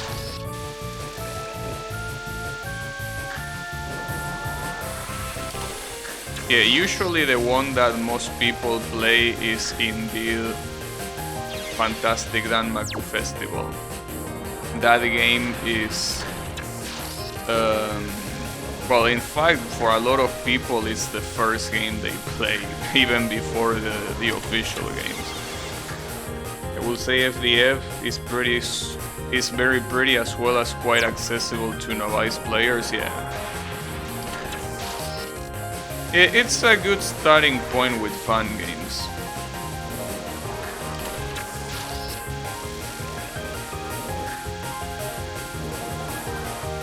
I personally think that Elegant Impermanence of Sakura looks prettier, but that's mostly because of the art style of that game. Looks fantastic. The art style of that game is very good. It's also good on FVF, but I prefer the Chinese fun game.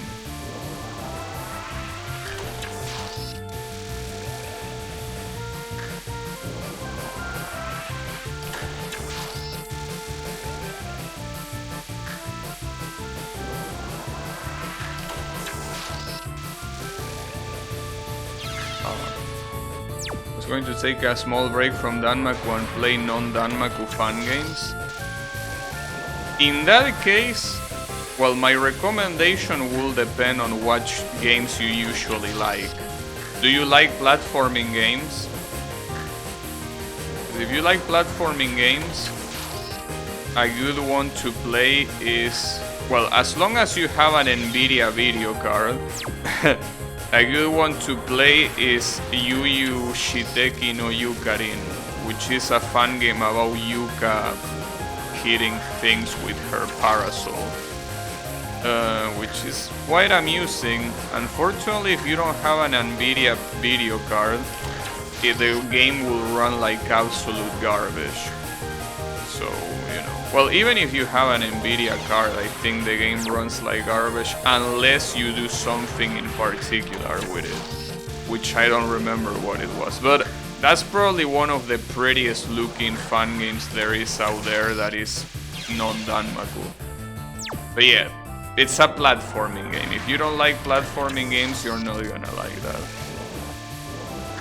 Another recommendation that is very popular lately is Mistia Isayaka. That is pretty much like a restaurant simulator. So if you like those kind of games, that's also a good one. You like all kind of games? Well, in that case, those will be the first two I will recommend. Mistia Isayaka if you like restaurant simulators, and if you like platforming games, yeah, that one, Yu Yu Shiteki no Yukarin.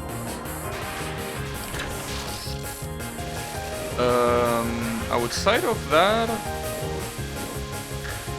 well, a personal favorite of mine is Touhou Rock Maiden, Rock Maiden. Problem is that that one is like the Mega Man games.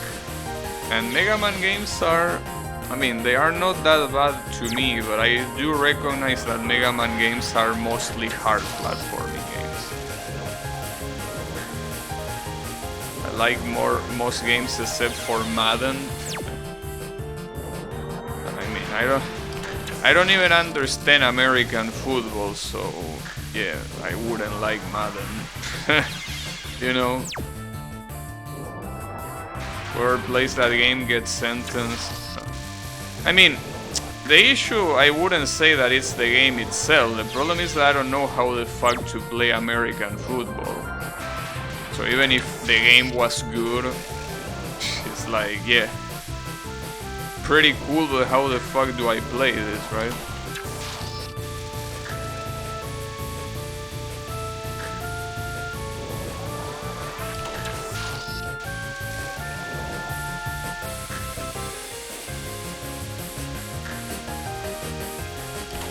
Nice.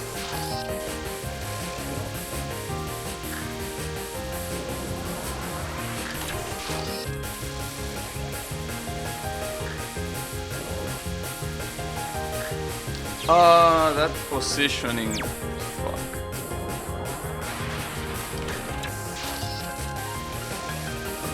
Mistia Isayakas is one of the, yeah, that's one of the big fun games lately. Promise you American football is boring? Maybe. I mean, personally, well, I don't really watch sports anymore.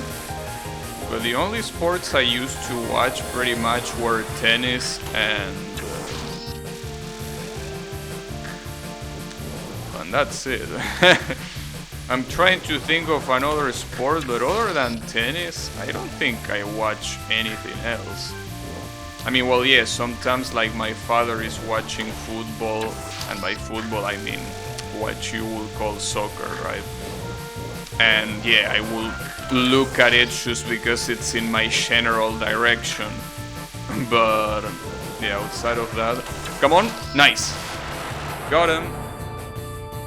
Damn, I feel like at this rate I'm gonna save every single replay, dude, because these spell cards are so fucking hard. Well, this one in particular wasn't as bad as the previous one. Don't you watch Motorsport? Yeah, it's just that Motorsport I separate, and I also don't watch it that much. But yeah, I do watch Formula 1. But not that much as an actual Formula 1 fan will watch. Don't like any sports, prefer escaping reality. Well, I mean, Formula 1 escapes reality. I mean, there's nothing real about a car going at 250 kilometers per hour in the kind of tracks that you see. Like, that's the opposite of reality. That's fiction. See, you think that it's happening, but it's actually fiction. Those Formula 1 cars don't exist. They are way too nonsensical. Isn't it the rule to save every replay? Well, I will do that if there wasn't a limit for replays, you know. Also, damn, I got 252 photos on this shit. Holy fuck. It's very real, I go faster than that, damn.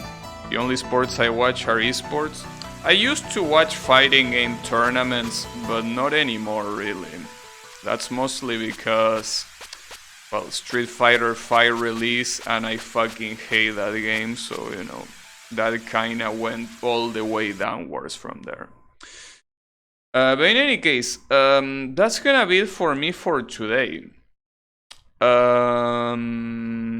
Because, you know, this was quite a try-harding section after all, so yeah, let's not try hard more. But I'm obviously gonna try hard more tomorrow, because I want to clear this game. But yeah, fighting games are entertaining to watch, unless it's Street Fighter 5, that's the issue.